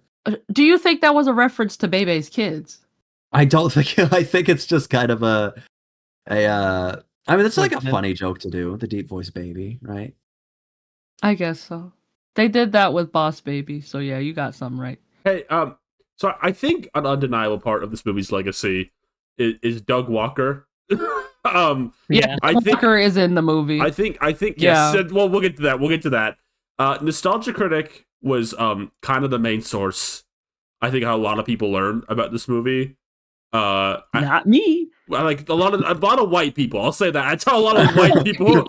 Just say it, Ryan. A lot of white people learned about Bebe's Kids from the Nostalgia Critic. Yeah, no, that's true. I mean, that's me. That's how I learned about it. So I think a lot of us had our opinion of this movie colored by him. I think he's been the main source of like discussion of this movie for a few years, up until recently online. Not me. And I bring this up for one major reason. Well, actually a few. I mean, one, like, it is undeniably, this is funny to say, like, an important part of this movie's, like, discussion online is him. Two, I don't know how people know this.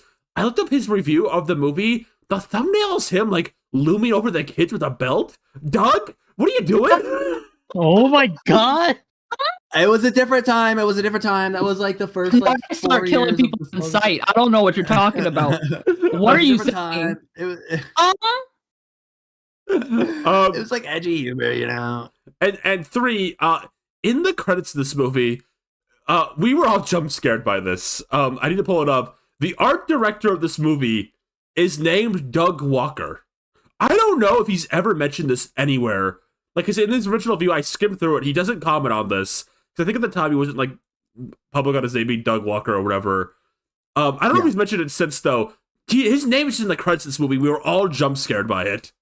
Yeah, it's like it's crazy. Maybe this is like a piece of the puzzle that we unlocked. Is what I was thinking. That maybe his review of the movie, it was very negative, from what I remember.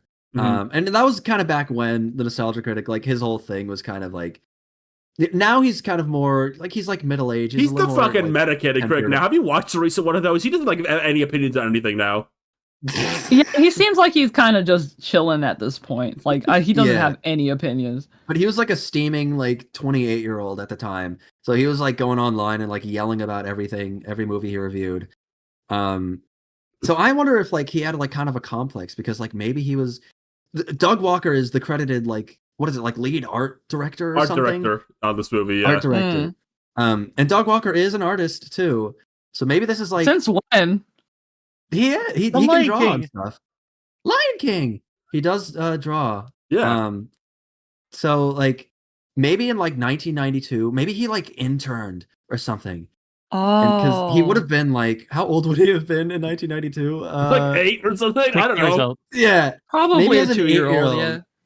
Maybe it's like an 8-year-old. Like he was just a sperm.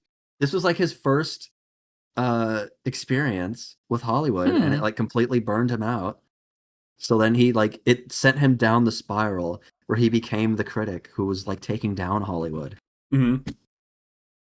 Yeah, that's get that. You know, a lot of like child stars get like resentful towards Hollywood, so it makes sense that he'd be resentful towards his work. So we should ask him about this. He like streams video games now. You could probably like donate a super chat and like ask like, do you know about the art director of Bebe's Kids having your name? Maybe someone already asked that. We need to scour the web. Last time somebody other than us watched Bebe's Kids. I think Toonerific Tariq logged it on Letterboxd in the last year, maybe. Okay, but he's Toonerific Tariq. Like, yeah, come on. He was going to watch it. Did he make a video on this movie too? Sounds about right. I'd believe it. I would believe it. You know the Bebe's Kids like ending AMV. Go crazy. I think I said at that point in the movie. I feel like he did actually make one then, because I feel like I saw it. the point in the movie where it cuts like a black and white like in the void sequence, like where it's like a musical number. Yes, there's like a music video sequence. I said at that point it was like it's like Toonerific Tariq AMV bait. I think he'd also include the shot where it's like a 360 animation of like Robin and Jamaica kissing. Yes, kissing. Just like let me clarify some things. I think this movie is mean to black people, but also it has really good animation. There are some times where I'm just like, damn, somebody loved animating her doing that. Like, there's a lot. We pointed out like. Ryan, you said like when it was starting, it's got a very interesting style to it where it kind of feels like TV cartoon design sensibilities, with like theatrical level animation.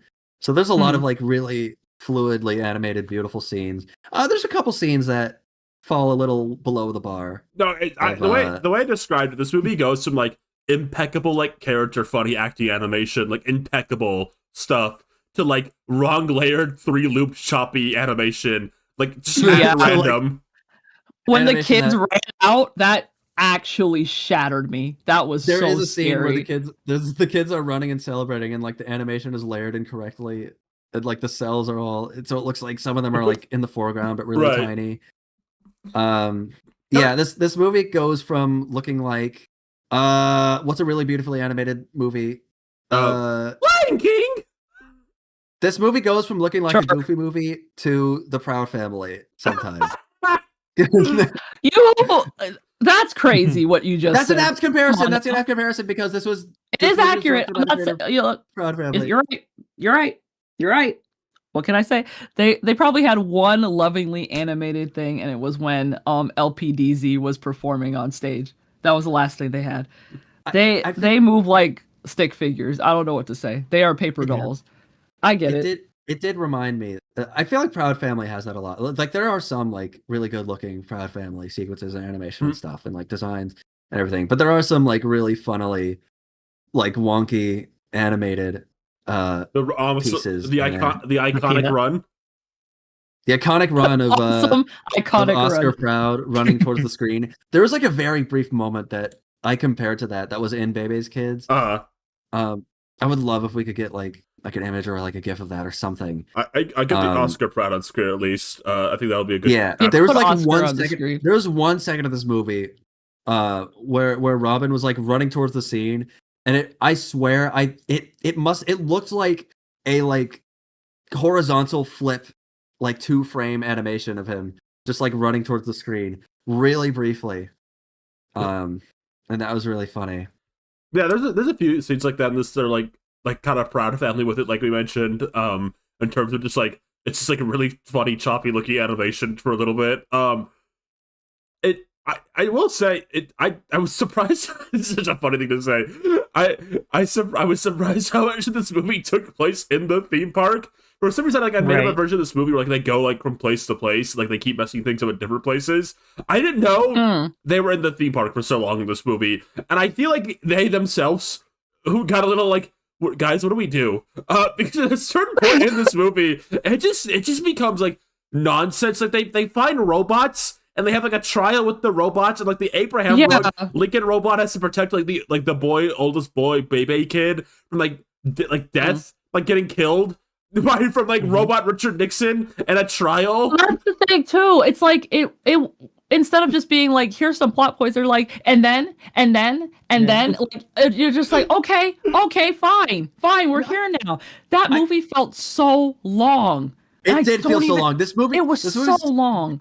It's 72 minutes, and when I got to a point where I was like, this movie's going to be ending in like 5 minutes, right? And there's like a whole 20 left. I think that's just because it's not very plot driven. It's more gag driven, which I can kind of respect. Like that's the sense that it's kind of like a Looney Tunes movie in that sense, where it feels like they're just kind of spitballing different like gags and scenes to do. All right. And some of them are fun. I mean, the robot presidents doing the trial. I mean, that was interesting. At least, like that was something I didn't expect that to happen. So if you're gonna have a movie like this, like at the very least, you could like keeping it fresh by like going to different places within your location like that. What's his name? Leon sings a song, and one of the lyrics is like about Abraham Lincoln having like a fade top or something. Right. Oh yeah. There is like a random rapping sequence. There's a couple. There were multiple random. There were multiple. That's right. Because like, they're from the hood.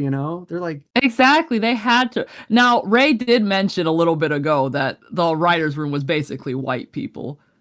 So well, it's an animated movie. Black director though. So it's kind of like the image of MLK Spirit in the Sky. Well, the white guys are picking cotton. What's that, Rosa? Yeah. I was gonna say, I just, it's just still insane because there's this one scene where remember the scene they were just entering the park and like the security was just like ragging on just a kid. Say like, oh look, we got a hooligan over here. It's like, holy shit, hate crime happening. They were crazy for that. They were crazy for that. Even when they first get to the park, like they're stopped by like a police officer, and it's kind of like a genuinely tense scene, right? A little bit, which is interesting. I mean, I imagine like not a lot of movies in the early '90s were kind of taking that approach with like the depiction of police officers. Definitely not like animated movies at the time too. It is kind of a funny movie. It feels like it goes like back, like it kind of starts like it feels like it's gonna say something, and then it ends with it saying something. But in the middle part, it's saying nothing. It's just nonsense for like 50 minutes for a little bit, and it's fun nonsense, but it's nonsense for sure. That's why I was a little surprised when the Wikipedia like synopsis called it like an adult animated comedy. Because in my mind, I kept thinking of like all the diaper jokes and all like there's definitely a lot of sequences where it feels like it's split between. It's almost like sometimes when a sitcom will have like the A plot with the parents and the B plot with the kids. So it's kind of like appealing to both. It's kind of structured like that. There's like a kid half of this movie, and then there's like the grown up half of this movie, where there's like the grown up half has like a lot of adult jokes about like, relationships and like sex and all that kind of stuff. Yes. While the kids are like manning a pirate ship, and they're making the grown-ups walk the plank for not buying their kids a Nintendo game. That is an extended sequence. That is a genuine scene in the movie.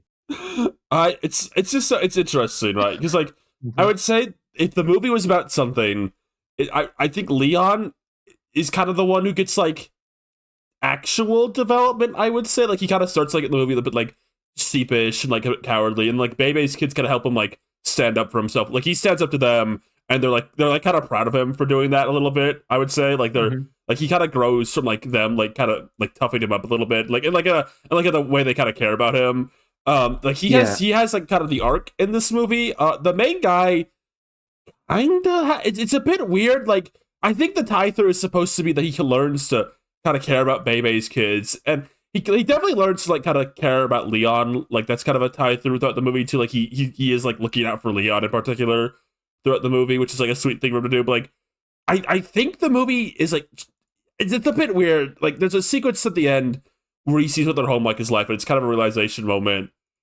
But it's a bit weird. Like it doesn't really build to that. It's a good scene though. I like that scene. It's like a really like effective and like emotionally like resonant scene. But it doesn't build to it properly. I would say. Yeah, it seems like it was mostly like cartoon gag first, but then they did like have some ideas. It's just that like they didn't elaborate it.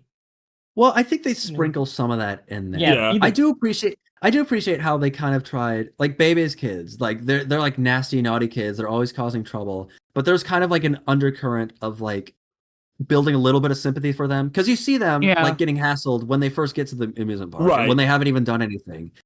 So it's almost kind of like there's kind of a message about them being pushed to acting up. Because of how they're treated. It's funny. I actually think all the stuff with the Bebe's kids themselves, like what you kind of like realize why they're like this a bit. Like I think that actually all works pretty well. Like like you see like the cops kind of immediately judge them, security guard immediately judge them. You see their home life and why they're kind of like. I think it's the main guy. His name is slipping. It's more Robin. like, Robin. I feel like Robin doesn't really like have an arc with them, which feels like he should. The last thing you see him do before he drops them off at their house, like you get like that nice scene, is he's like running out of the park, leaving them, letting them destroy it, trying to abandon them. It's a bit of a weird like juxtaposition. Right. Yeah. And then on like the drive home, he's hoping the cops pull him over and like take the kids away from them. Yeah. That's kind of why I feel like I get what you guys are saying, and I do agree there are some points where it's like, yeah, you know, you're supposed to feel sympathy for Bebe's kids, and I do, but it doesn't feel like Robin is on the same page as us. So it's like we're kind of feeling bad for these kids, and he's still just goofing and gaffing, be like, take the kids away from me, or I'm gonna beat their heads off. And I'm like, do you want to come along with us? Like, what is this?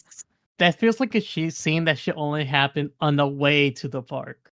Right. It should. It just feels like Robin's the main character, apparently, and it just feels like he's a side character in his own movie. It's his story. It's just like there's no reason for him to just get annoyed. It's like, at least that way it is in the joking way. It could be just like he left it alone for a moment, and like they didn't bother him all day. He was just having a good time. The only people who bothered him was his ex-wife. And Vivian. Really, if anything, it could be it. They could just. I think it would have worked better if they play it off as like him just being genuinely mad at him after the destruction it caused, and it's just like the whole way back is like quiet. It's just quiet. Yeah, maybe like he like got actually mad at them, like you said. Like he gets like really mad at them for like destroying the park, and like they like kind of ruin things, and he gets in trouble for them. And there is like, but then he starts preaching about respectability politics, and then you kind of just sit there. And like, I don't think they should have did that either. There's like the drive home afterwards, like maybe like him getting actually mad at Bebe's kids. It kind of like actually makes them upset, and like then he sees like their life, like, oh, okay, this is why it's kind of like that. Maybe in a weird way. Yeah. Maybe this movie would have worked a bit more. Also, maybe it's a funny thing to say.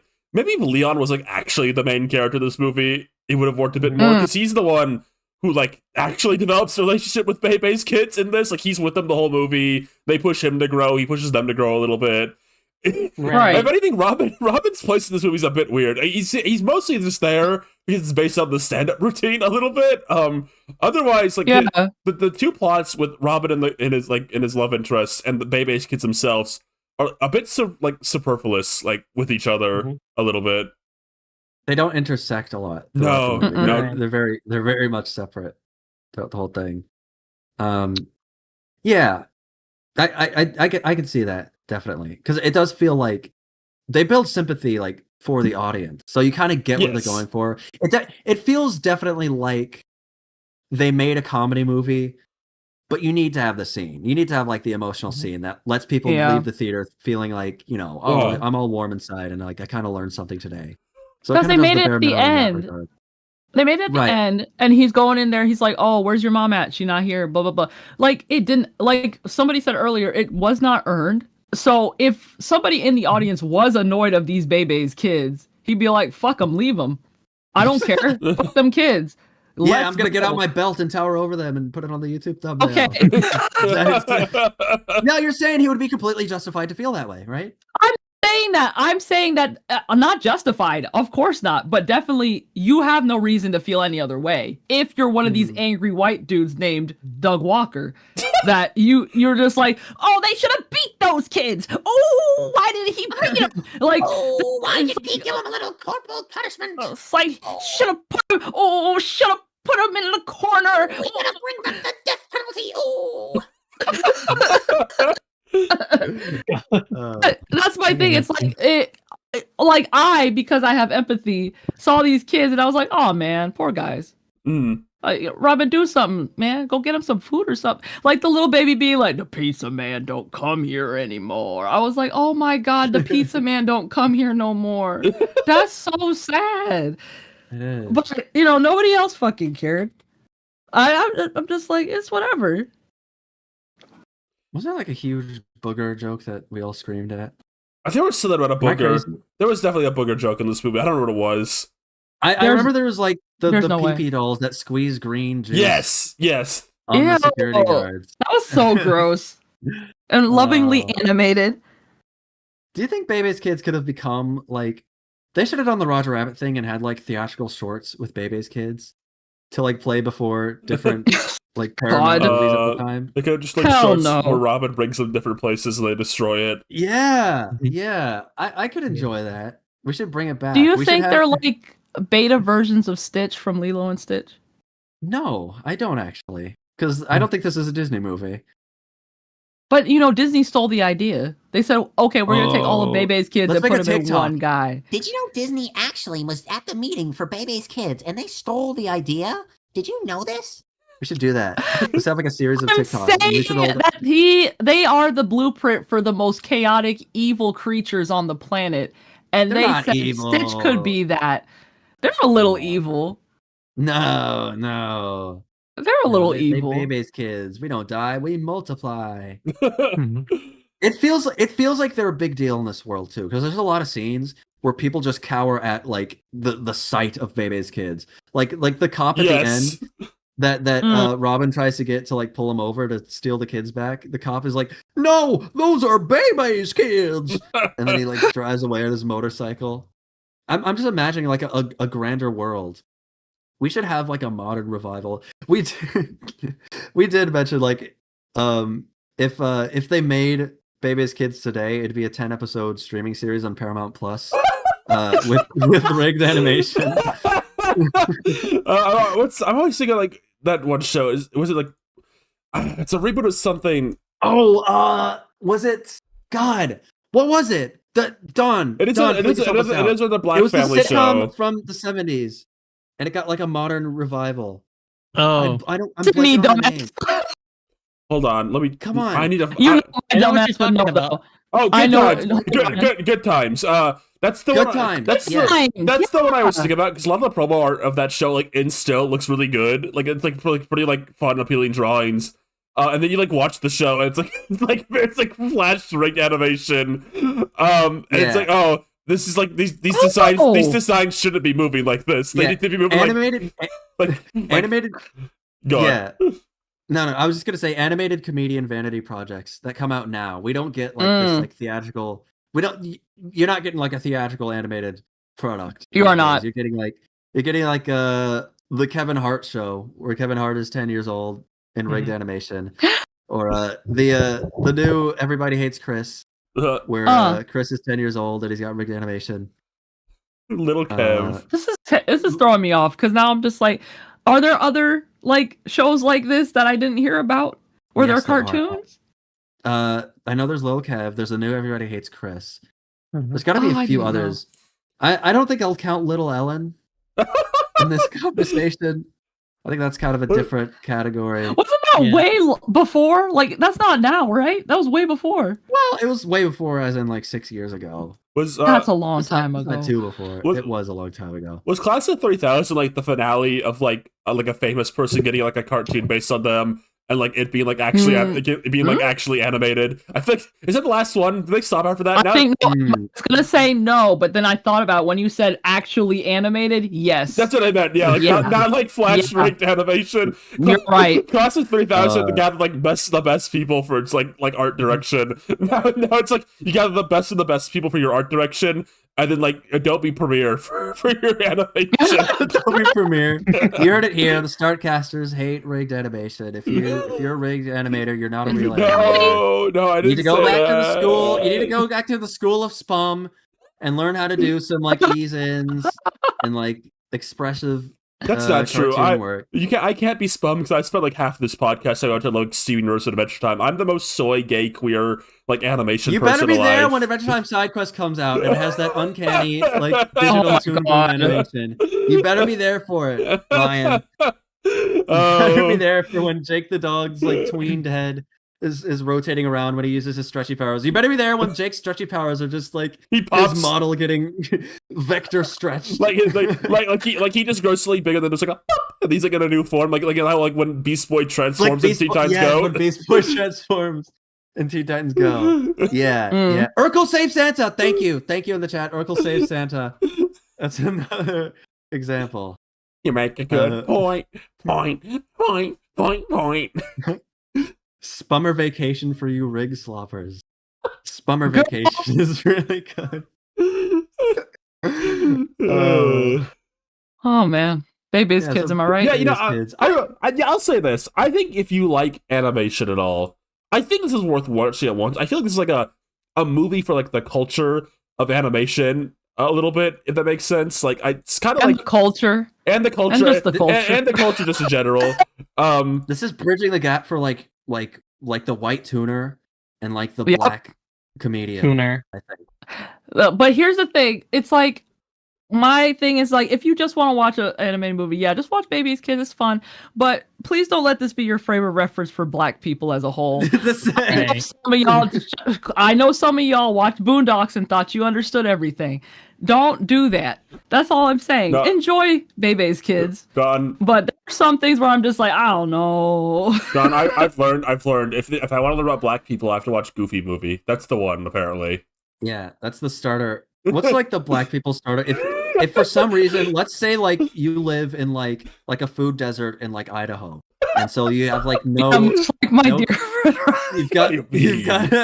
you've got no interface with like people of the melanated variety, perhaps, and so you have to resort. But you still want to be like a good ally, so you have to resort to like medias. Like what's the starter? Boondocks is not your starter because you might get like the wrong idea about things. You need to have like a little more understanding before you get to that level. I didn't say there was a wrong idea. I'm saying that they think they understand black people from the Boondocks. There's a difference. Right. Yeah. Well, it's like an unearned familiarity. I think you need to like build up. That's more like it. Right. Yeah. So you start with a Goofy Movie. I think that's a good place to start. There's also Dragon Ball Z.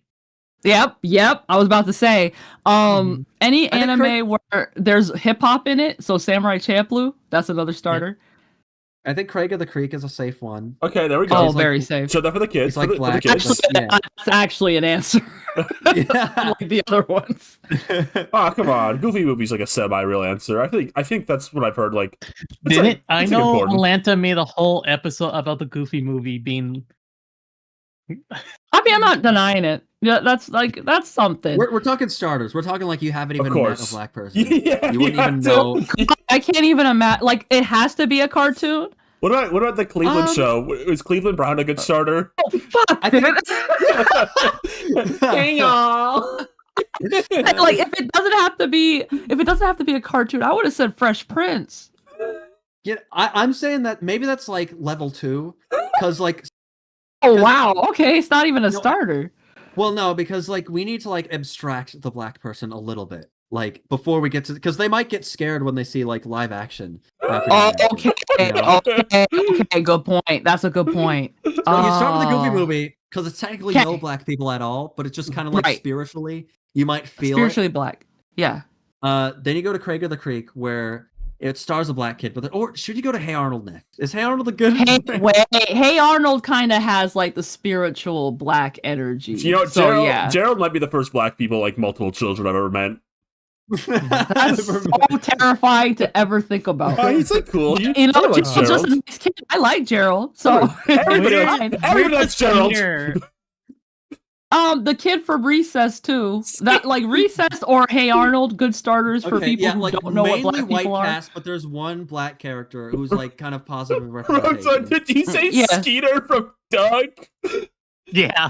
What about Cousin Skeeter? I was about to say, let's talk about Cousin Skeeter. How do we feel about black puppets? Hold on, let's talk about this real quick. Is Crash and Bernstein like a white appropriation version of Cousin Skeeter? Yes, ma'am. Yes, it is. Oh, wow. Did white people steal it and make Crash and Bernstein? Because surprise, surprise! White people take a black thing and make it white. Interesting. Great. We don't know Bernstein is white. He's purple. He's literally purple. Okay, he's literally okay. Purple. But then Cousin Skeeter was a actually black puppet with a brother. Who plays Bernstein? Who plays him? Let's look this up right now. Get that started. And then I can't even say that because in Victorious, Rex the puppet is meant to be black, but they made him white. Okay, Crash's actor is a white man. Okay. Yeah. So go ahead. Where does this rank in our scale? I guess that's level 0. That's like if you live in an Idaho food desert, then you've already seen Crash and Bernstein. Like that's nothing you ain't seen. Wait, Crash is the puppet. Yeah. Wait. Obviously. Wait, what am I talking about? Wait, yeah. Crash is the puppet? Yeah. Yes. Yeah, obviously. Yes. The Crash would not be the little kid. Bernstein's the child. You were messing it up. Crash is the No, I was saying Bernstein was the puppet. I was messing that up. Man, they just don't see black people anymore. What about that one Wayans show they had on WB? Oh no, we got a new scary movie coming out actually. Wait, what about what is that rank? Thugaboo Christmas. Thugaboo Christmas. What? The Boo Crew. They're Boo Crew now. I forgot to change the name. No, Ryan, you can't say that again. No, don't say that. It was called Thugaboo, and then it became that little white baby. It was started as Thugaboo, and then it became Boo Crew because the honkies were scared of the word Thugaboo. Now, listen, hey everyone, I like to bring to your all attention that Skeeter did cameo in episode 3 of Cartoon Beatbox Lessons. What? Was it Skeeter? No, Skeeter from Valentine from Doug. Oh. Doug. Okay, is it actually? Well, good to see him. Or is it Verbal Ace doing a Skeeter voice? Wait, it's Cartoon Beatbox Battle, a good starting place. You know, he is one of those. He's kind of like one of those Bill Cosby-esque, like good, clean, fun kind of black people. So maybe, like no cussing, no swearing, no language. No foul language. The Crew was crazy. Remember when we watched that? We did. It was crazy. We did watch that. I think the Boo Crew is a good start. Bubble Guppies. Bubble Guppies is a good start. Bubble Guppies? Yeah. Let's all watch Bubble Guppies. I would love to. Yeah, Sonic CD, Sonic Rush, of course. Yes. Anything Sonic, yeah, good starter. No, yeah, Sonic, the old cartoons were voiced by Jaleel White. Yes. Sonic, the Adventures of Sonic the Hedgehog. There we go. That's right. Yeah. Maybe that's a great place to start. Okay, KO is a good one to do. That's Ian Jones Cordy. You know, it's got the culture all over it. It's like, you know, there you go. Shock. He's rad. Is that too much? Is Static Shock too much?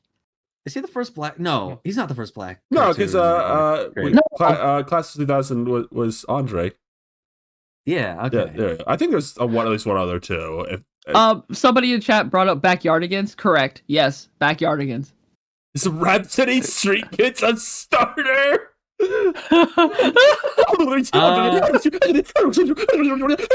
Rhapsody Street Kids. Maybe that turned like you off. Like that might be one that like scare you. Yeah. A bit. That Um, could scare anyone, honestly. That's that like, would scare anyone. I wouldn't show that to like an alien who hasn't met humanity yet. You think Yeah. Doug is like a bit racist? Like the character? No. Or the Doug show? Funny? No. Doug Doug Funny, Funny? because like there was that scene where he got where he was like became Oh. self-conscious because Skeeter was reading like a lot of literature. Yeah, there's a scene in Doug where He does Doug see this Funny, the ultimate white boy, is like getting really mad that like he's learning that Skeeter's actually like smarter than him and like he's like pretty well read, and he like gets mad about it. So we're saying Skeeter is black. Are we going off the line that Skeeter is a black kid?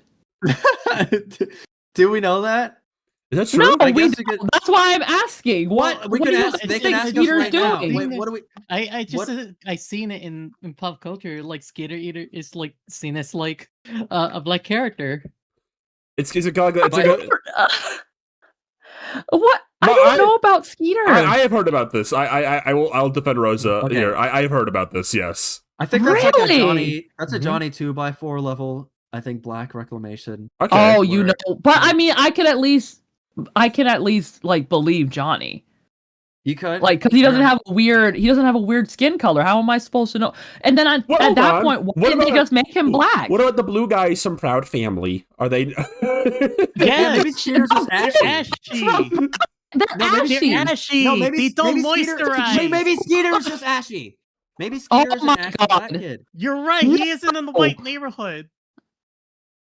I mean, that's me. If you really think about it, like there are black kids in white neighborhoods. You're the ashy black No, kid in the white like, neighborhood. no, no, Yes, hell yeah. no. Oh, But I don't know about. I mean, Skeeter's fine. I'll claim him. I just didn't know he was on the Yeah, the I'm docket. fine I with didn't it. know he So was many here. places. I remember. Yeah, I'll years take him. ago- I don't know. I remember years ago, someone's like, "Oh, animated characters in college," and it shows like Skeeter trying to figure out whether or not he should be part of like the what you call it, a club for specifically for black students. Mm-hmm. And he was confused if he was one. I think So I I know. found. No, I think I that's found scary. very literally the picture Yeah. you're talking about. Hold on. oh my God, this is a first. What? Oh my God. Hold on. What? College humor. This is kind of awesome. Patty Mayonnaise God. and Pepper Ann making out. Oh, what the fuck? Oh god. What the fuck? Homophobic dog. No, but it's fun. Wait, what do we? You think it'd be reversed, right? Like dog would be out and proud, like unashamed of himself, and cat would be like still like bottled up, but he's I'm letting my freak flag fly. I'm kind of obsessed with Yugi just standing there. Love that for him. He likes Seinfeld. No, it's an inverse of the anime club. He's in the sitcom club and he's an anime character. Funny. That's funny. That's pretty good. so That's a thinker funny. too. Such a Thinker, too. What is- thinker. What's wrong with Doug? What is he like so concerned about? I think he's. He doesn't know what to pick. No, I think he's concerned because his Patty Mayonnaise is making out with Oh, I Pepper didn't Ann. realize that That's was right. Patty. So, by the Didn't way, that happen? why did we say Patty Mayonnaise is black? Didn't that happen to the Doug creator? Right, he saw like the woman who was based on who he based Patty Mayonnaise on was like married, and it made him like have a heart attack or something. So- You know what I'm talking Oh. about? I That's think so. scary. I think so. I There's think like I an remember article that. here, or like a blog he wrote about that. Doug, you're such a curse on society. Wow. Now, That's why awesome. why don't the two basketball kids like each other? Is it because it's like you're jacking my stuff? That means that you should be getting along, right? Maybe I they don't, got a lot I to don't talk know about. if they're Maybe- mad at each other. Maybe they should be kissing instead. I agree. They have, and and also solidarity. I just feel like, they should be friends. This is crazy. Look at their Right. high top fade. That's crazy. Right? He's giving Marge, Yeah, they got. That's crazy. It took- I don't get it. Oh, Don, how do you feel about Parappa? I love Parappa. That's actually black representation. But Parappa is very literally voiced by a black guy. Yeah, Yes, he is voiced by a black rapper. yeah. Like he is a person. I think I think overwhelmingly the voice cast of that game is pretty black. Oh, it is. Because Parappa, Lammy, Mussolini, or off the top of my head, definitely are. Yeah, most of the cast is black people, so that's why I'm just like, yeah, Parappa. If you want a game, start there. There you go. Mm-hmm. That's black art. That's black media. Exactly. I know. You know what? I heard a good recommendation. Another good recommendation games. Yeah. Yes. GTA San Andreas. That is okay. Outside the bit, yeah, you should just play that game. From what I kind of research, but because it's a good game, I don't know what to tell you. It's but a good game. No, I heard I remember watching a video a while back that they were talking about like what they love about the game. It said like CJ as a protagonist is like pretty chill as hell. He's just like forming connections with anyone and everyone. He's just like not looking down at anyone. Nerdy, chill with. Blind, chill with. Different culture, chill with. He's just like trying to make connections. He's just genuinely a chill guy. He's just like a chill guy. CJ's awesome. You know, I'm thinking of this right now. If you ever met someone who like didn't like Parappa the Rapper, would you be like scared a little bit?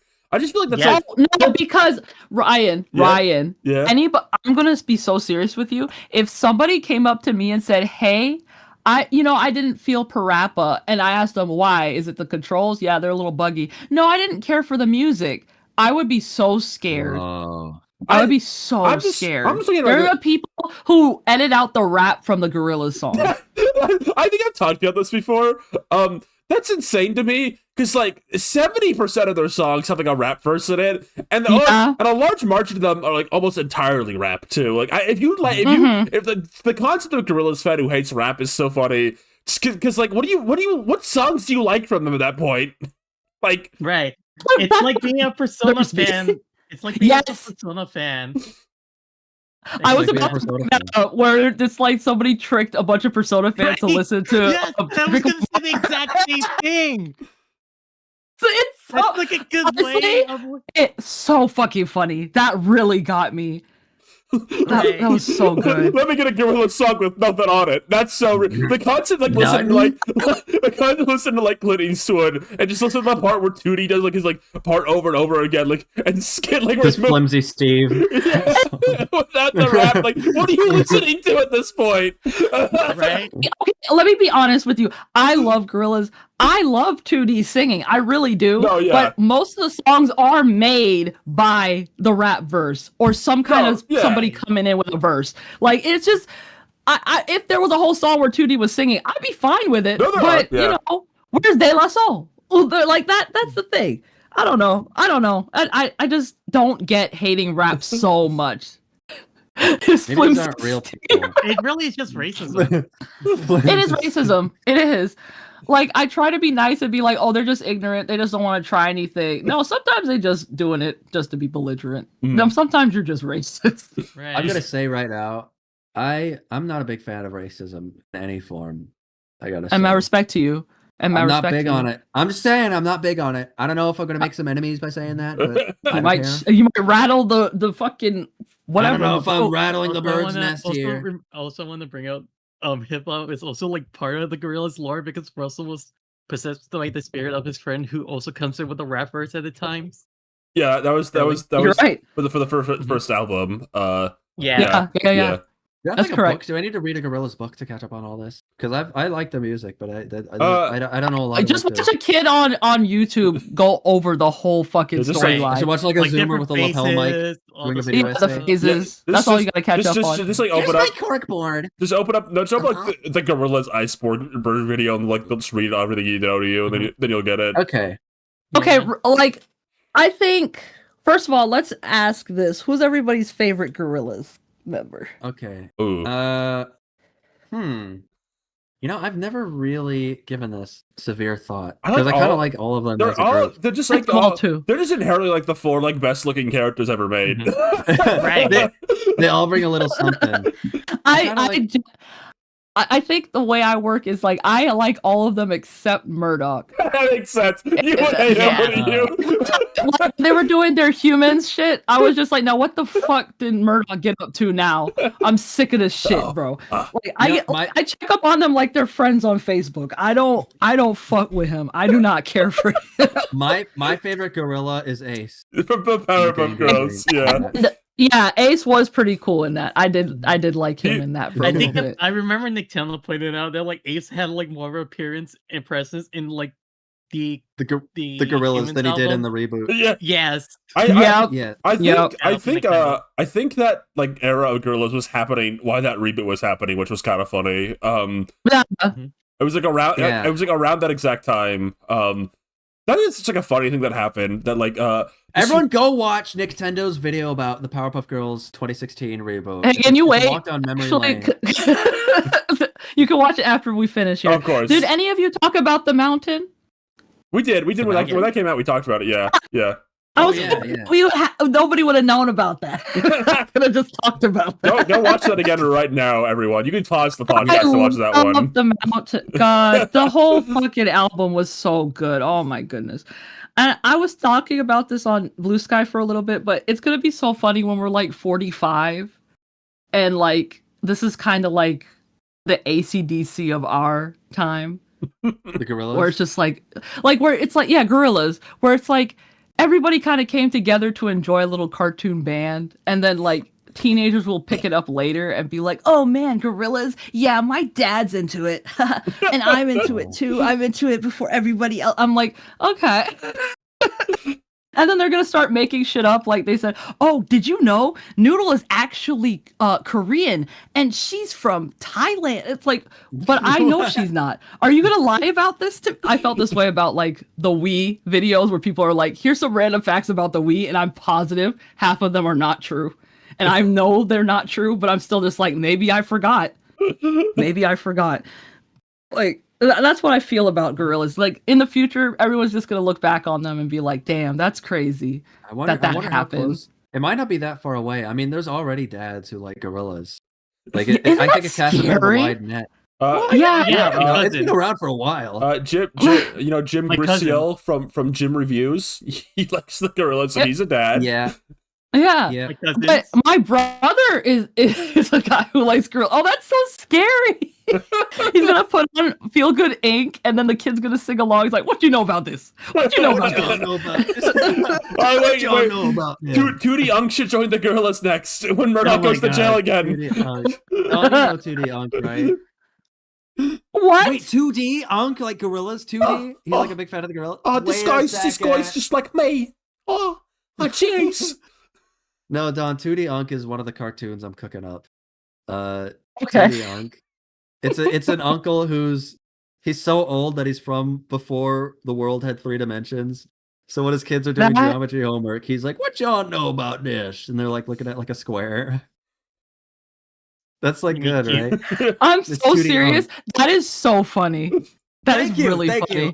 It's really. I've started production. Production on 2D Unk has officially begun. By the way, please get started. That is so funny. Pledge on my Patreon to get a first look at 2D Unk. I've started the animation on 2D Unk. I just need to record the voice acting.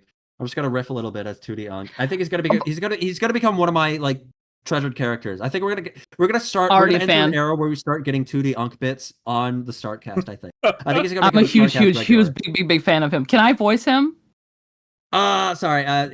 He's been cast already. He's been cast. Maybe. You know what? 2D Unk's nephews, if you want. I can do that. I like that. You know what? I haven't ever really gotten someone to do a voice on my channel before. Like it's usually just let me do it. Let me do it. You know what, Don? The voice of 2D Unk's nephews has been cast live on the Startcast. Yay! Look forward to it. Yay! Hell yeah! I'm sharing these in the Discord. I'll put them on screen. Around the time of the Ace and the gorillas thing, Craig McCracken like drew these. Do you think he was like just really happy? Like something good was happening with the thing he made. You think he was just really happy? Like it just happened in the middle of that reboot. You think he was just really happy something like good was happening with something he created for a minute? It's a shame that reboot sucked and we couldn't like get like an Invincible and Spider-Man crossover-esque thing where like like they trade the rights to the characters briefly, Mm. so that like the Powerpuff Girls could have the Gangrene Gang, featuring Murdoch at the same time as this. Yeah. I mean, I'm sure they wouldn't have minded. They probably would have loved that. I Like, don't think the figured they Gangrene were Gang. friends. I don't think the Gangrene Gang really showed up in the reboot that much at all. Barely. Sadly. Mm-mm. No. I love the way he drew Noodle. She looks so cute. And yeah. it's crazy looking. I love that. I'm glad they're friends. I think it just makes sense. It They've makes been sense. like friends for years. Remember? Yeah. Gorillas cameoed in the Powerpuff Girls movies. It's so funny right. to see this guy draw it. He's like, he could just still draw these guys like perfectly, no problem. That's it's like not lost at Emo a little bit. And he's gonna have to with the You're second right. reboot that's coming out. Oh, what the fuck? Between Powerpuff Girls Clone High Season 2 animation. Girls, Oh. everything is happening right now. If you are a millennial, ooh, everything's Ryan, coming that back. literally happened in like 2008. Remember? Oh yeah, Powerpuff Girls rule. The Yeah. 22-minute special that feels like 8 minutes. I've actually never watched that one. I have. I think I remember when it was coming out. I remember all like the hubbub about it. The buzz. Mm. It was very much that special is very much a sugar rush, I would call it. Yeah. Do we want to talk about Caillou versus Acme real quick? Because we said we would. Yeah. Oh, Yeah. We promised. We made a promise. Let's talk movie. about our one I topic. didn't promise a damn thing. I just wanted to talk about it because hey, real quick, I had no skin in the game. I just thought WB was just gonna do whatever, just take it off the air, whatever. But when I saw that trailer, I am so glad the people were out there fighting for it. I'm so excited. I'm gonna take my mom. We're gonna go watch that. It looks so fun. I'm very excited about it. Yes, we got the first official trailer for Coyote versus Acme, the long-shelved Warner Brothers project. Back like a couple years ago when Warner Brothers, they were doing their great HBO Max purge. Yes. When David Zaslav took over and like they realized like we're bleeding money and they just started writing off things left and right for taxes. There's still plenty of stuff from that were like that has not seen the light of day and might never. Like Scoob Holiday Haunt. Yes. The sequel to Scoob.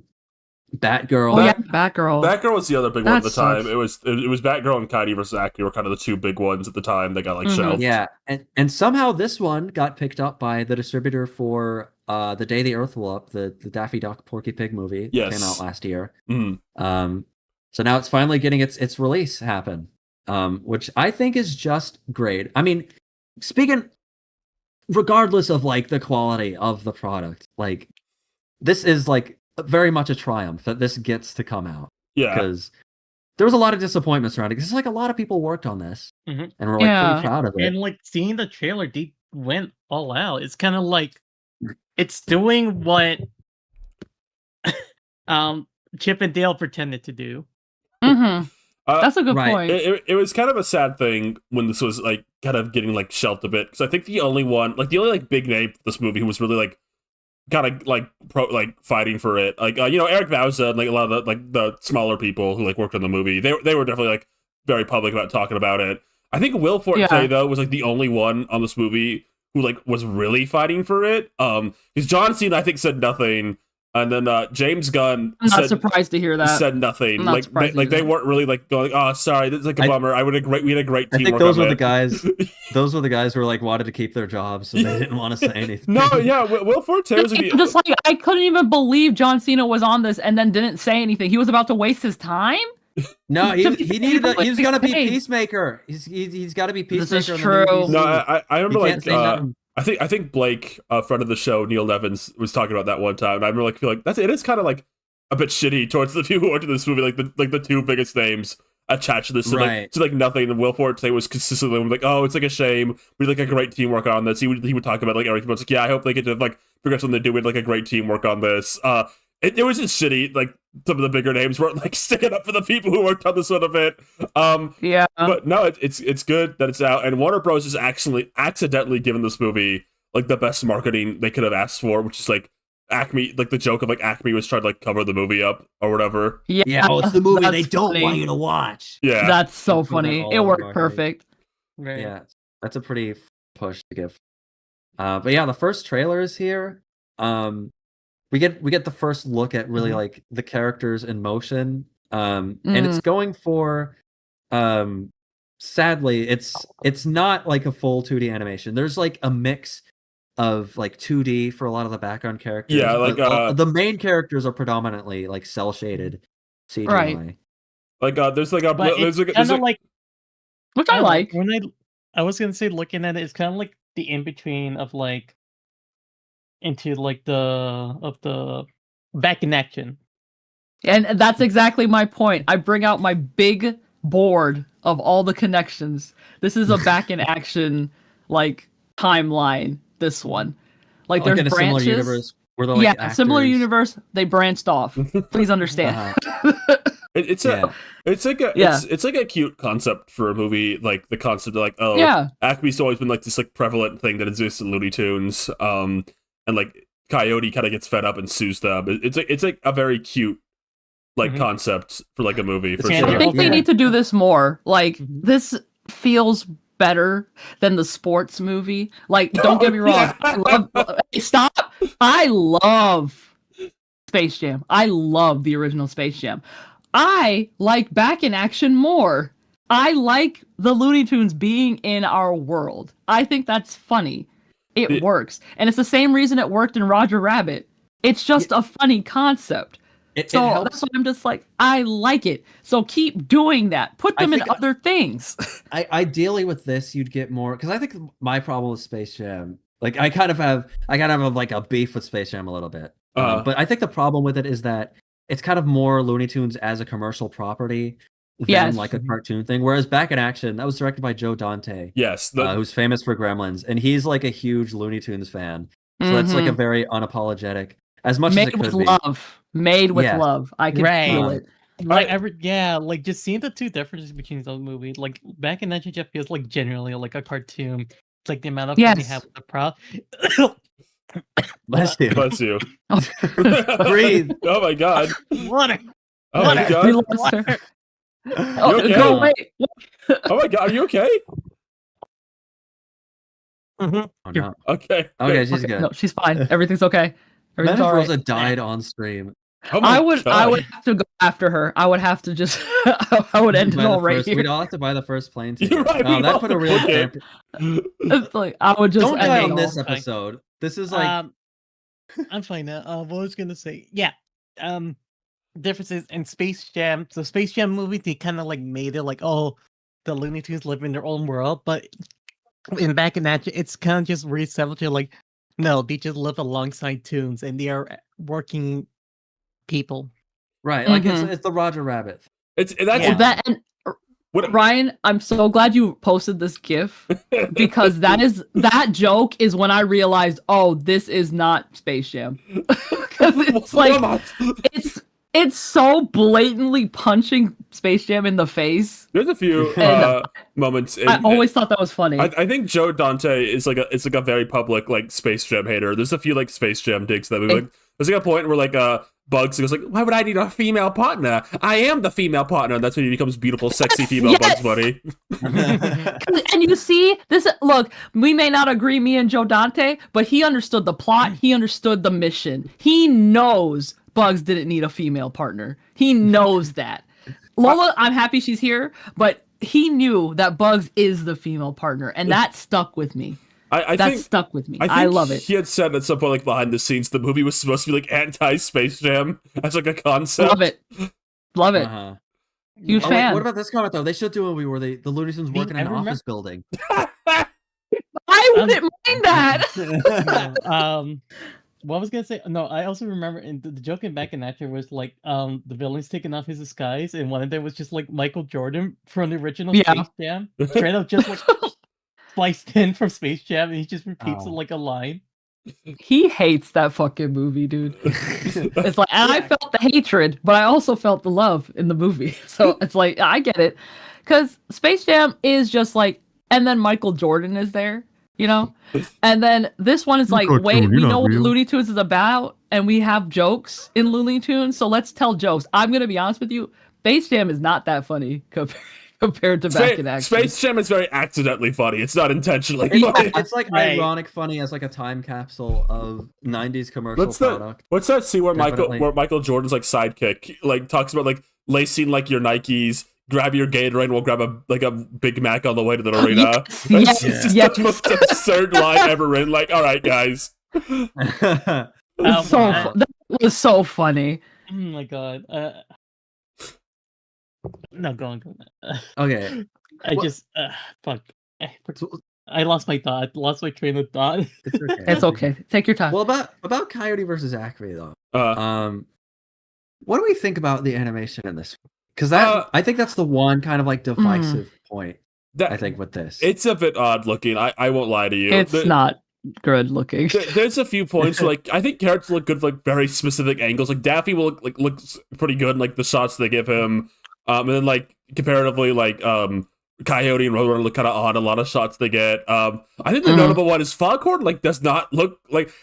We need to address this right now. The Foghorn's cock is about to be in your timeline, like so much. Right. And in the coming months, you need to be ready for this. You're going to see Foghorn Leghorn's penis, like lift his belly up to show you, like the next few months. I want to say,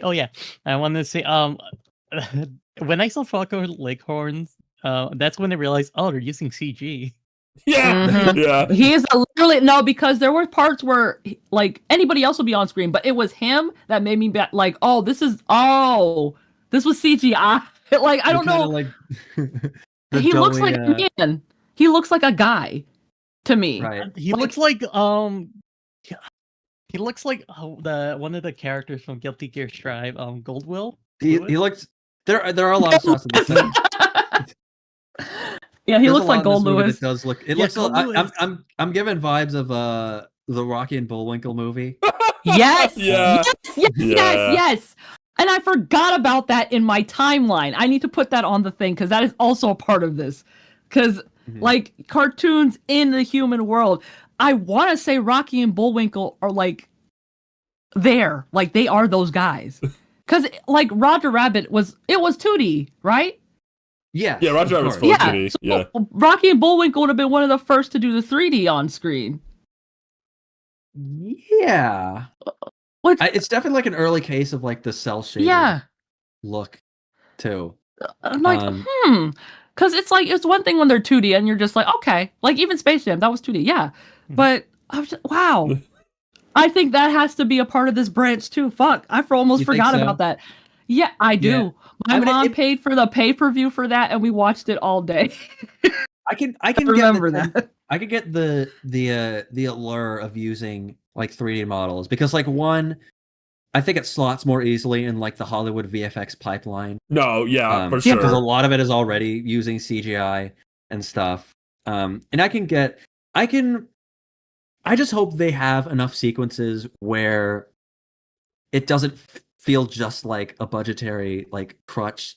Like there's one shot. I like the shot with Daffy. There's one where he's like stretching his neck around a tree and he looks really wacky and they're really pushing it. Yeah. I think if you have enough sequences, I can imagine this movie can exist in a world where like, okay, here's like just the talking scenes and no one's really doing anything. So we're just going to plop the 3D model here and just have it kind of be like just kind of idling, I guess, for really basic motions like that. But when they're doing some of the more exaggerated stuff, that's kind of when it really needs to up its game. Kind of like the Tom and Jerry movie, I think, kind of had a similar approach to that. Oh, yeah. In that movie, when Tom and Jerry were doing their thing, I think they actually looked pretty good. Right. So I guess something like that would be a good. I mean, the true ideal would be if they just fully committed to the 2D. It's just design. Not. It's just like in modern Hollywood, that's just not possible. Unfortunately, it's I mean, Day of the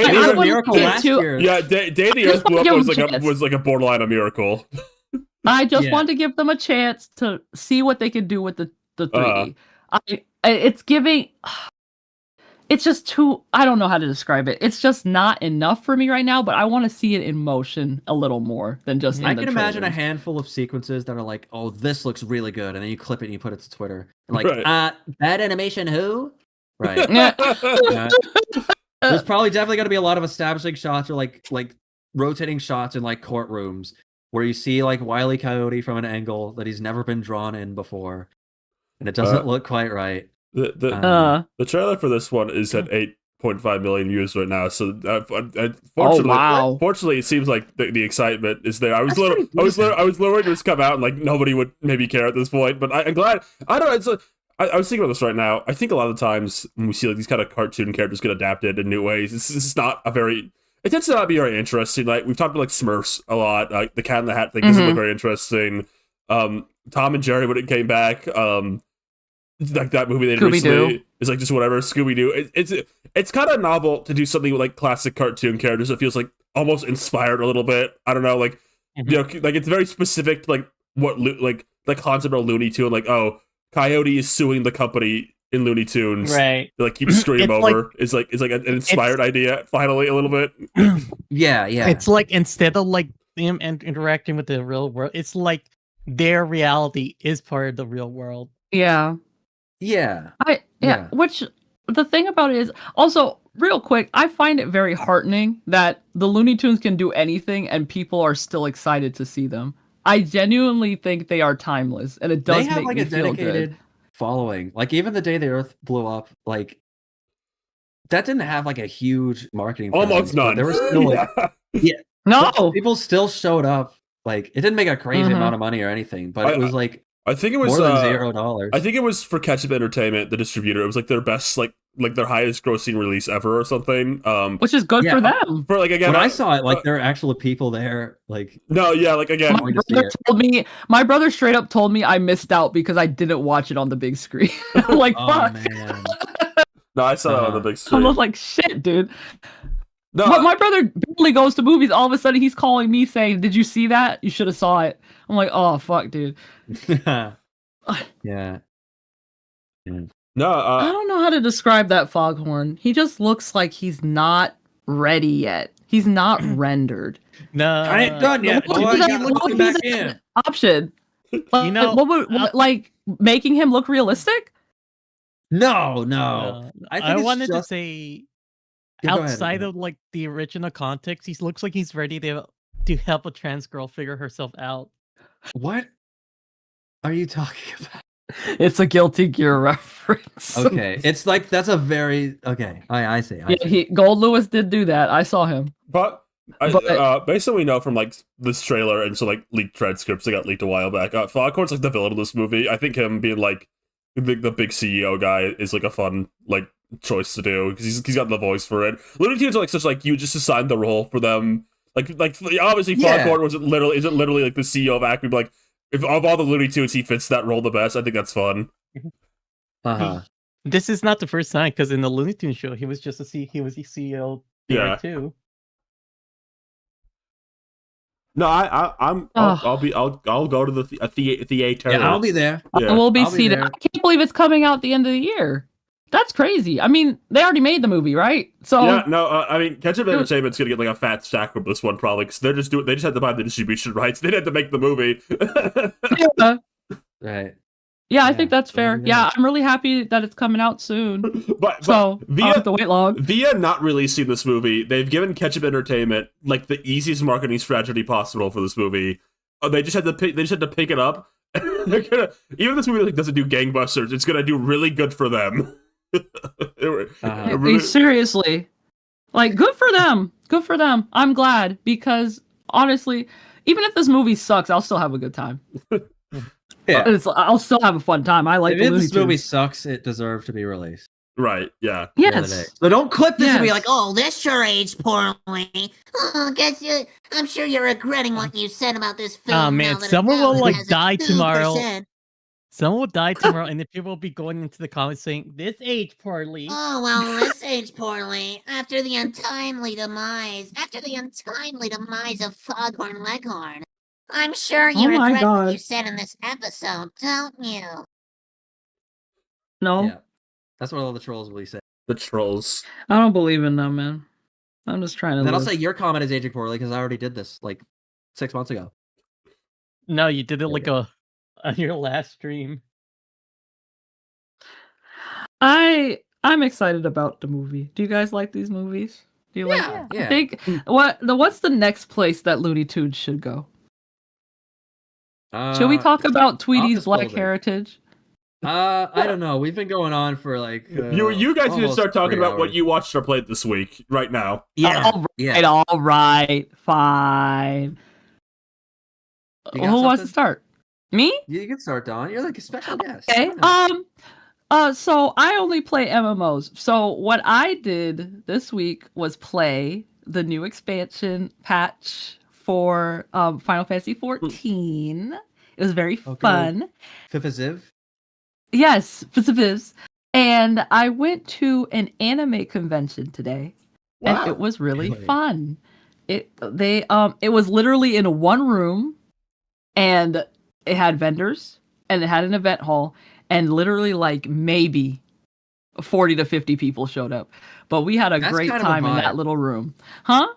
That's kind of a vibe. A lot of my con experiences are from these like big belly, like big burger, big belly, like 8,000 people attended, record attendance. We had so many people show up this year that the exhibit hall was a fire hazard.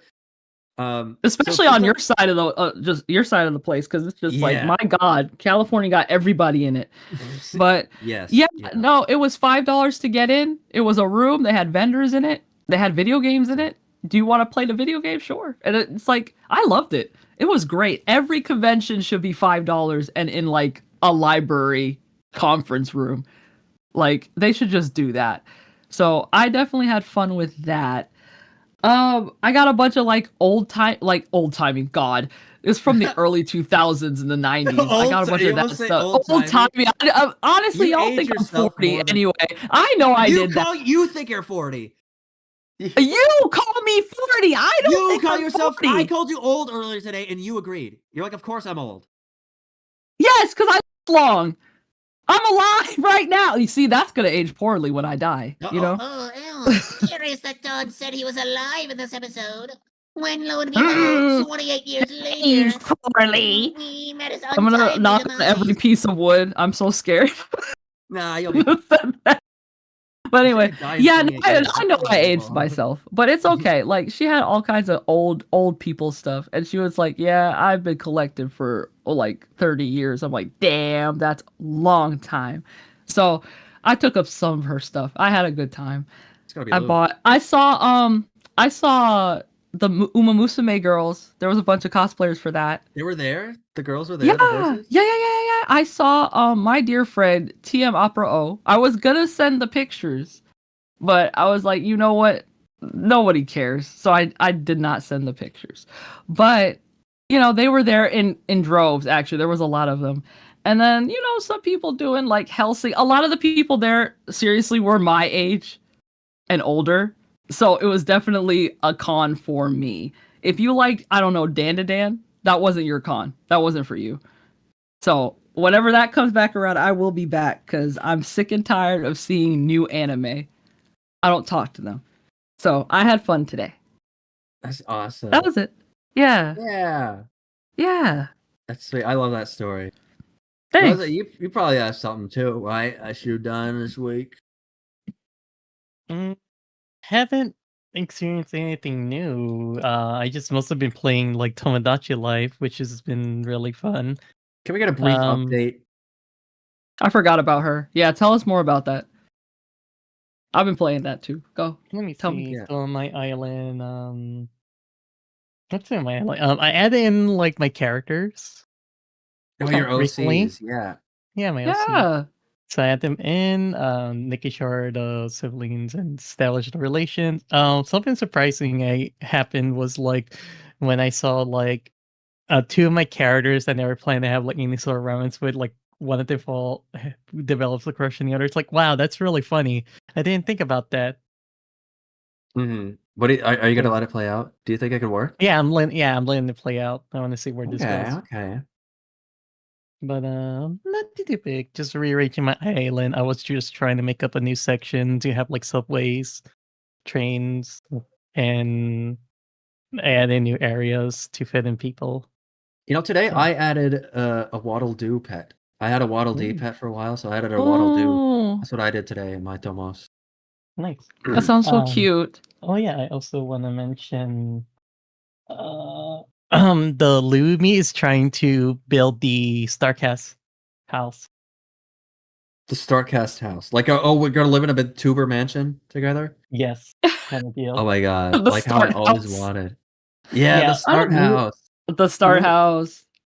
Loot almost has everyone. The only people who aren't living there is Kelsey and Don. But Pete is there, but I might have to move out Pac-Man and Mario 64. Wait, Rosa, I'm in your game?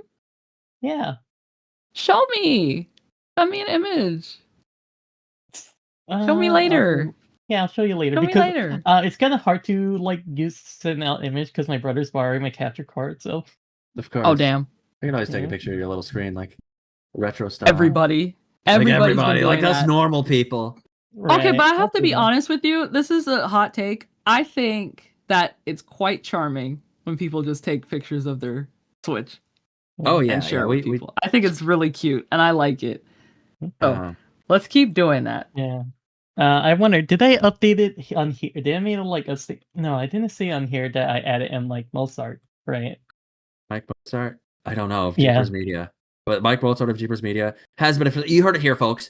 Mike Mozart of Jeepers Media has officially been added to the Pilkey Rosa Tomodachi Life Island. Yeah, he's on my island. I put him. He lives in like the Stinky Pete box. Yeah, and so it's like in the same island Mordecai and Twilight lives in, which has like a bunch of warnings to not go near them. Okay. Which is really funny. He's kind of he's only friends with them. At least I'm trying to make sure of it. You're sequestering him off. You're quarantining. Yeah. My friend keeps saying, stop making Mordecai suffer and let him fall in love. No. He should suffer. Yeah. For as long as possible. It's Bill's character. Yeah. Yeah. Indeed. I don't know. I was thinking, okay, if Twilight falls in love with Mordecai, then maybe, but Mordecai's not allowed to do anything. Mm-hmm. All right. Cool. Well, thank you. Thank you for that little update on your Tomodachi Life I Island. also want to recommend something. I guess I could. I got stickers recently. Some more stickers. That's awesome. You want to recommend some stickers to everybody? Everybody, go out to the dollar store. Would you buy them at the dollar store, at the comic book store? Would you buy them? What? What the fuck? What? Let her talk.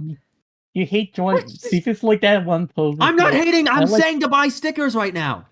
I like toys and cookies. It's like you should die. I didn't say any of that. I literally said that's cool. Everyone should buy stickers. You have that vibe.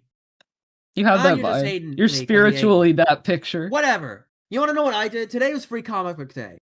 Why don't we talk about that? Yeah, show us your free comic books. I recently had a comic book store open up near me. So some of the free comic books I got, okay. And I didn't want to get too much, but I ended up doing so. Ryan's mics stopped working. So we're just going to do the rest of the show by ourselves. Yeah. As usual. She's been trying to speak for 5 minutes. Don't restart your computer, Ryan. Do you think we could do the show for you, Ryan, on your behalf? You should get on your. I'm trying to think of what would work. Wait, don't you have a second Discord account that you could access? That you could go and you could call your phone. Call your phone. Call your phone. Call your phone. Get your phone. Think of something. Think of something while I go through all these comic books I got at Free Comic Book Day. I didn't want to overdo it. This is insanity. Ryan's saying neither my headset or default mic are working. This is insanity. I've been trying to speak for 5 minutes. All my god. Call Luigi. Well, okay. So I got this book called Lock and Key. I don't know what this is about. This is Joe Hill, Gabriel Rodriguez, and Jay Photos. I got Mega Man Showdown Special. There's a picture of Proto Man and Bass fighting each other on the front. I got Something is Killing the Children, Road to Slaughter. That's scary. I got the Sonic the Hedgehog DC crossover, issue 1. Really? Free? For free, yeah. God damn it! I should have been out there, man. I know. I've got an Alien, Planet of the Apes, Predator 3-way, I guess. 3-way? Yeah. Let's see. I've got an Avatar Legends book here. Ooh. I think that's all the free ones I got, and I also got like this comic newsletter thing. Oh, it tells you about the other comics. Yeah, it's just advertising a bunch. Like they got like Archie superheroes on here. They've got like the X-Men. Yeah. I guess Archie has superheroes. I didn't know that. I didn't know. But then I think the true kicker of comic book day came in because I went in the store and I kind of looked around, and I decided to get an Adventure Time, one of the new Oni Press Adventure Time comics. If you're a fan of Nintendo, you might remember this from his Adventure Time comic retrospective. He covered these books a little bit. But yeah, it's an issue from the currently running line of Adventure Time comics. This is just like, I just bought a random one. Like, I'm not caught up on these at all. And I picked it up in the middle of like an ongoing storyline. I have no idea what's going on. From what I know about these, they're kind of strange because they don't inhabit like a particular spot in the Adventure Time series timeline. So it's just kind of a mishmash of like Finn's got his bionic arm, but then like Ice King is here and he's like Simon again, maybe. But then like Magic Man shows up, but they don't know who he is. I don't know what's going on in here. Maybe I'll have to get caught up on the previous 11 issues to really know what's happening. Maybe. There's a new character that looks like I think it's like Canyon's niece. Her name is Ravine. Ain't no way. When I was reading this, I was like, is this someone's like self-insert who's just tagging along with Finn and Jake? But yeah, those are Canyon's daughter Ravine. Yeah, I guess so. I don't know. Okay. I have no idea where the story is at here. But yeah, those are all the comics I got. Nice. So yeah, Ryan, did you watch or play anything this week? Why the fuck would you do that? What? She's got a keyboard. Come on, type away. Right, yeah. Can you go ahead and type up what you did this week, and we could go ahead and voice act for you? Wait, hold on. Do you want us? No, it's okay, Ryan. Look, we answer questions for the disc. Okay, I can do this. I'm taking over for the hosting roles. Mm-hmm. Ryan, you can still like put stuff on the screen, right? This is the segment of the show where we answer some questions from some of our channel members. If you click the join button next to the subscribe button, which I'm sure you've already clicked. I'm sure you already subscribed and rung that bell. You better be. You can join our channel. We have a paid membership, and when you join the membership, you can link your YouTube to your Discord account, and you get access to a special role, a special role and special channel on our Discord where you can ask us questions every week. Yeah. Very exciting.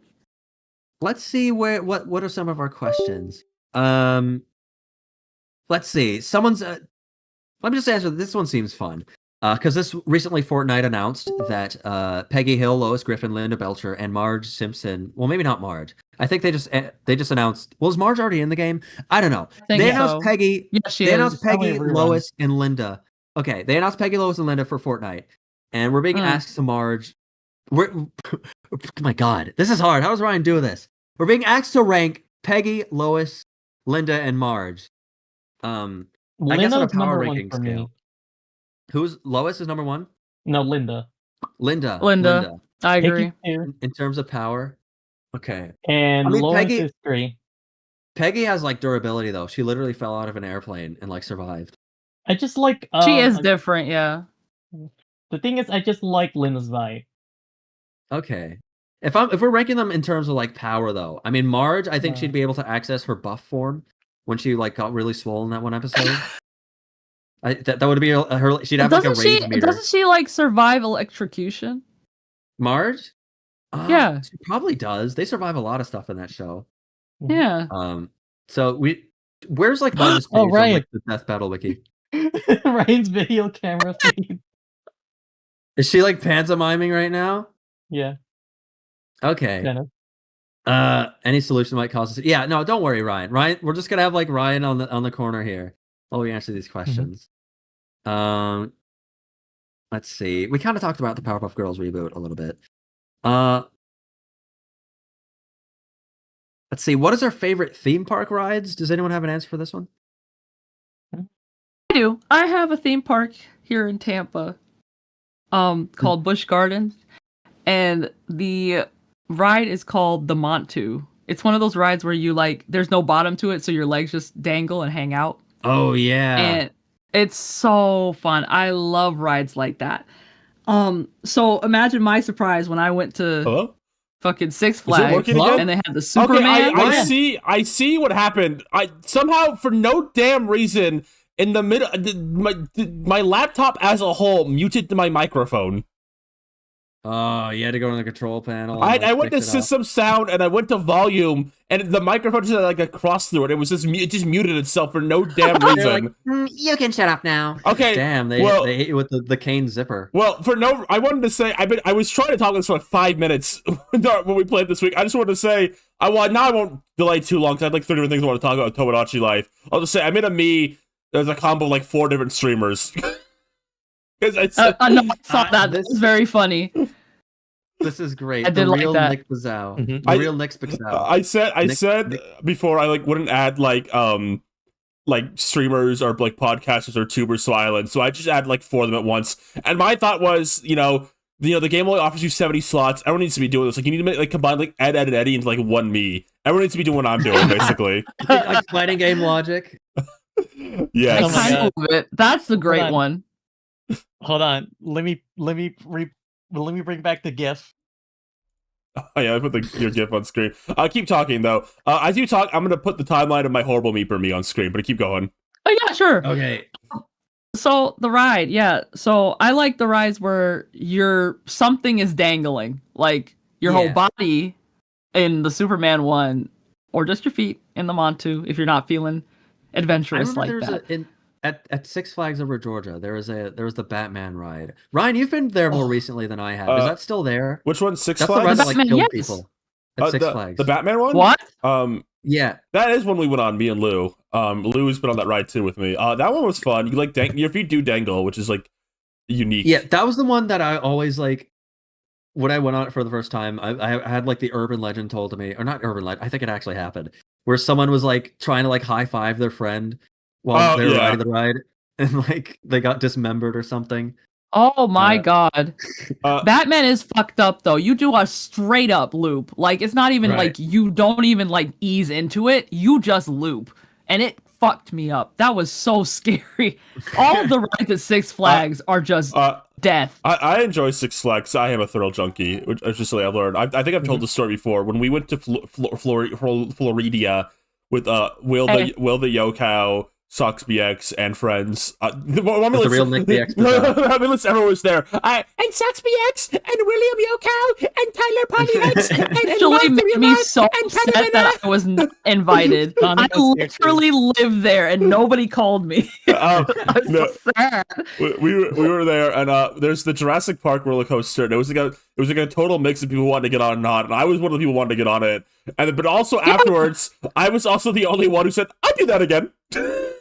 No, it's super fun. I get it. I'm kind of like you, Ryan, where I love the thrill. I enjoy roller coasters and random shit like that. I love being there at the edge of death. It's fun. I'll be right back. Okay. All right. But it's nice. Yeah, Six Flags and Busch Gardens are usually the only ones I go to. Universal, if I have money.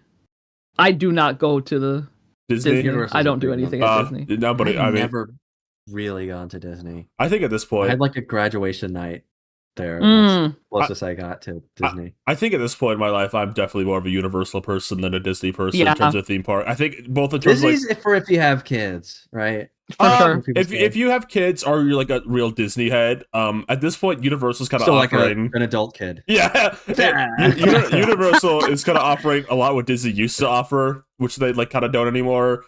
It's got The Simpsons still, so they're always gonna win. I'm always gonna, Homer Simpson clears everyone at Disneyland easily. Yeah. No, yeah, I mean, Universal and Islands of Adventure are just really, really fun, and also it's got more diverse IP. Mm-hmm. You know, it's not. They kind of got random stuff sometimes, stuff that I don't think Universal even owns. Yeah, they had a random just anime section with everything there, and I was just like, okay, I don't think you have anything to do with any of this. Why do you have Naruto here? I think like, it's weird. I think as an adult, it's more fun having like a variety of like movies and like kind of like Simpsons is like for like not like a adult thing, but like it's like for like older people. It's got like Jaws, it's got Men in Black. I think I kind of lean towards it like movie kind of vibe, and then and for like my kids' side, they have Super Mario Brothers World now, so like that's fun. Yeah, which my thing about that is like I am pissed off that world by itself is $150. Epic Universe is a separate cost. That is bizarre to me. In California, it's just part of the park. Yeah. Ugh, disgusting. What's going on with your me here, Ryan? Meeper? Yeah, is he okay? What's the story here? Okay. Let me explain. I was swallowing something.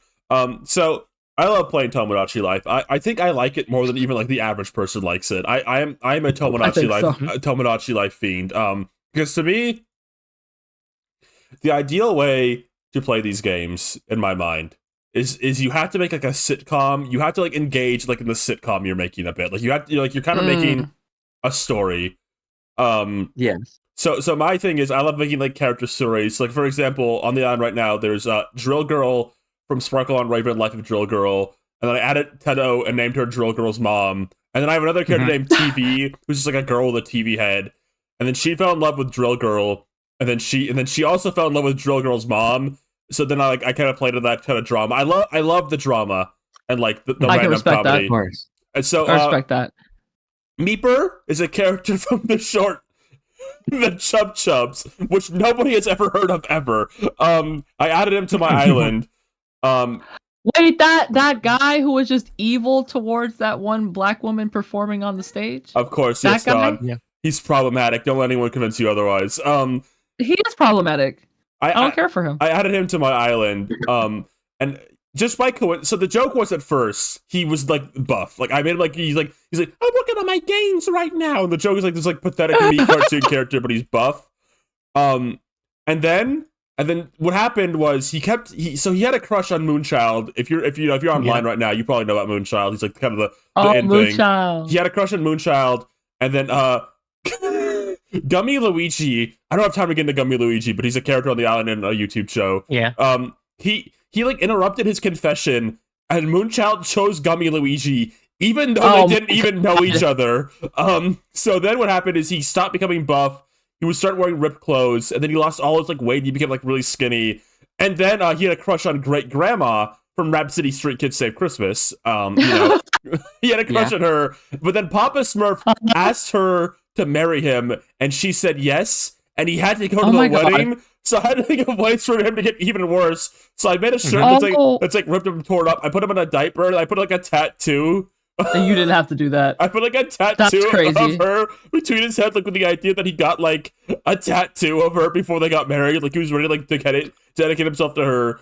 And then the last bit going on here is I don't remember what he did. He did something like piss me off. So I took his eyes away and made him like grayer and shrunk his nose. So now it's just like now the joke of Meepers. He was this buff Chad guy. He's that guy from Clarence who like every time he appears, he's just Joshua. Like Joshua. He's just like a little worse. That's what I've done to Meeper. He's become that guy. Oh my god. Wow. Well, I think I like this concept regardless. This is pretty good. This is so awesome. Now I can't. Yeah, wait it's to really see good. Where the Meeper quest like delivers to next. I have plans. I'll tune in the next stream, everyone. You'll see. There might be there might be some more Meeper progression that happened off stream. Should we read this quote from the Doug creator, or should we go straight to fan art? Do that right now, and then we'll do fan art. Yeah. Okay. Get out of See, I believe this is a quote from the creator of Doug. I get to the door, and you get buzzed up in New York.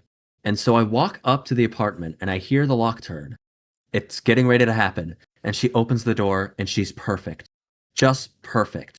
She just looks spectacular and she's so happy. And her arms fly up and we hug.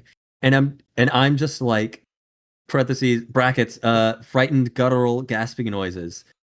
She backs up and she goes, "Look, Jimmy, boobs! I got my boobs!" Laughs.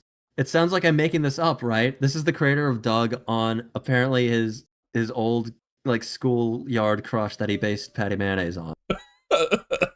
And I'm like, yeah, yeah, uh-huh. That took me on an adventure. What the fuck it's was not that? done. Yeah, oh, they always used to call me. Okay. They also used to call me Flatty Patty. But look, and she was just funny and fun and innocent. But it's like Doug and Patty together again, 10 years later, right? So this is all wonderful, right? And then she wheels and goes, "Oh, Jimmy, I want you to meet my husband."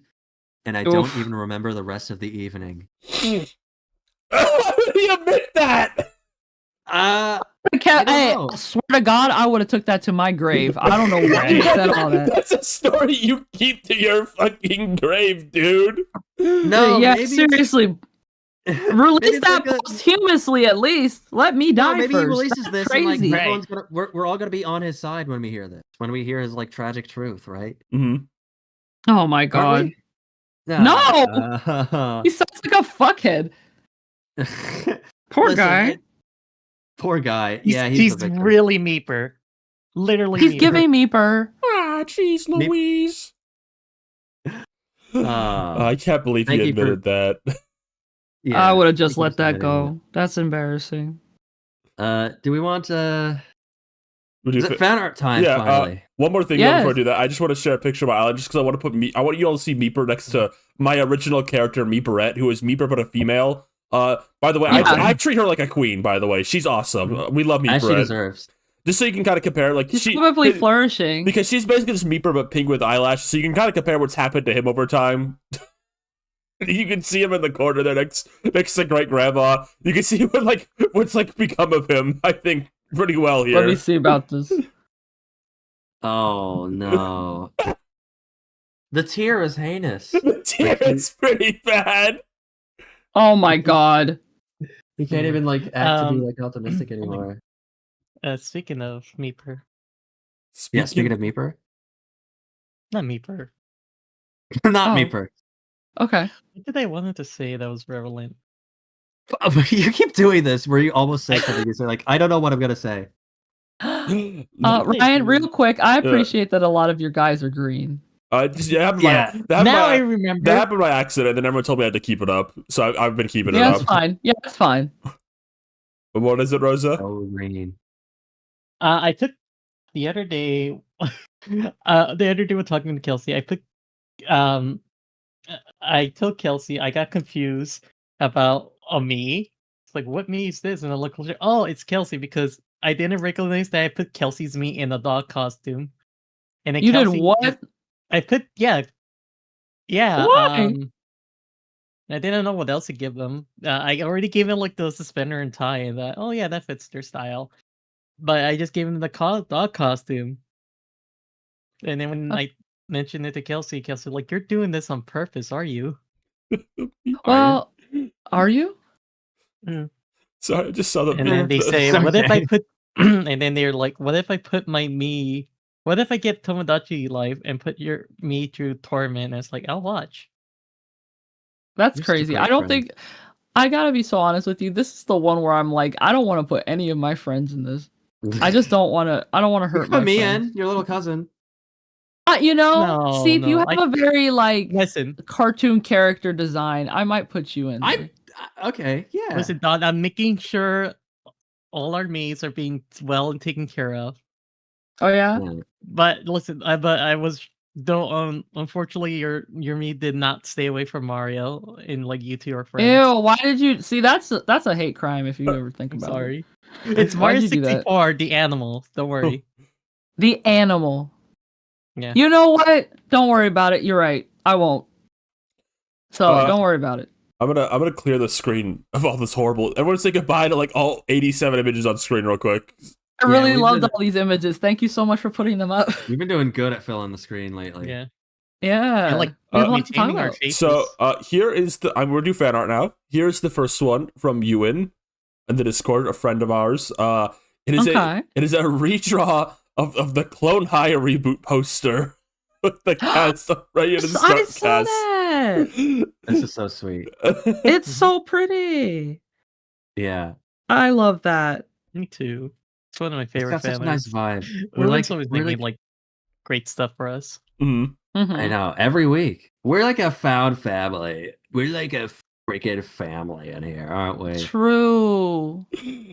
No, I love this. This is great. I always tell you, and whenever they do fan art, I always make sure to let them know. I always appreciate it. And this is another. Yeah. Great. It's so specific. This is so nice. It's such a specific thing to do. Yeah. I feel like Sweet. the Norval Theater employees have been getting more love lately. Yes. Ever since their big executive edition episode. They deserve it. They earned it. They work hard. Well, Fun bunch. speaking of this, this is like, no, I guess not technically drawn on a piece of paper art, but voice of Mitch Beat put this in the fan art server. That's fan art channel. awesome. It is a me of famous character, Mitch. Mitch, I'm a Newton, huge there we fan. go. That's I great. love, this is a great me. That's really This is good. really good. Yeah. Just Mhm. thank you, Pete. I was so happy to see It's this. I'm the- glad. Yeah. We have one from D. I also just want to say I like how Snackopus looks in the other one. Oh yeah. I He love looks you, so Snackopus. friendly. This is the big three of going to see the Digital Circus movie. we have Oh right, I wanted okay, to comment on this one. we have That's so Bizabazao funny. holding it's a little Pomni. It's a big She's image. gonna be looking. Oh yeah, okay. Let's shrink it. Okay. You can keep talking though. It's appearing. Okay, we have Bizabazao holding a little Pomni, and she's talking about possibly finding some hidden Pomni. Of course, Pete with his nachos. Easter eggs, yeah. He's looking for Easter eggs. And Mitch, Mitch wearing his Jax. He's got a Jax shirt here. I think isn't he a Jax Pomni shipper? Did he say that? I live? think so. I think he did. Yeah. Mitch, count your fucking days. This is really funny. I like this I like this art. This fan art is very lovely, but also I like the implication that Ty is fictional. Well, no. I like the implication that everyone else here is real. 'Cause they That's are a good real. way to see it. That's a good way You know to what? see it. I Yeah. like that.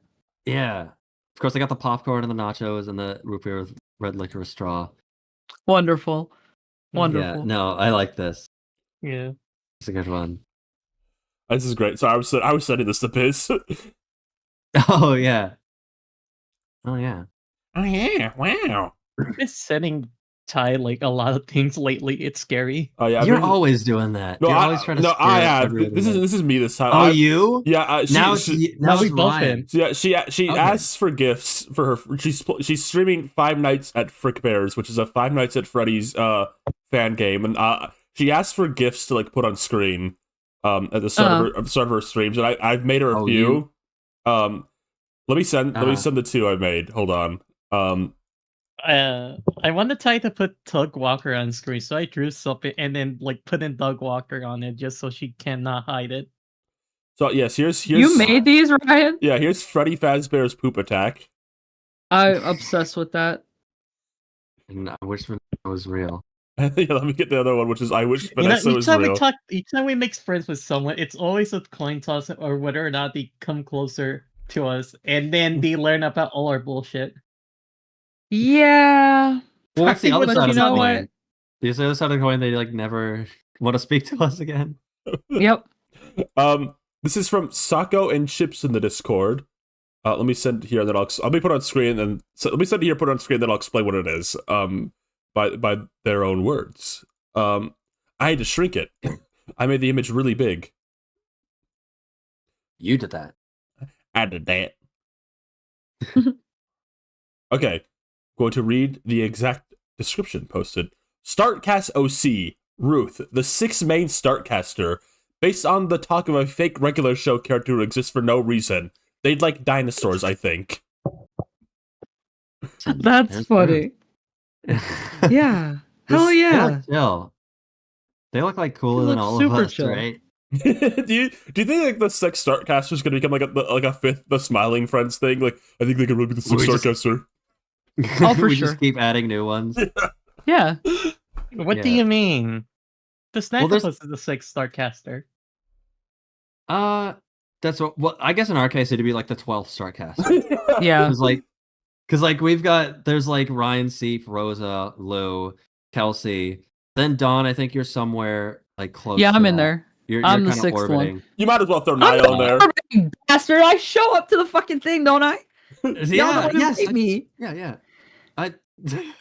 We have a lot of people. Okay. I think Niall is a Startcaster now. I think Niall should be a Startcaster now. Okay, Niall should be on there. Startcaster. He's a 7th Startcaster. We got Mitch, employee, T owner, Snagglepuss. How are we like? There's like 87 Startcasters. All 3 of the Munchrooms.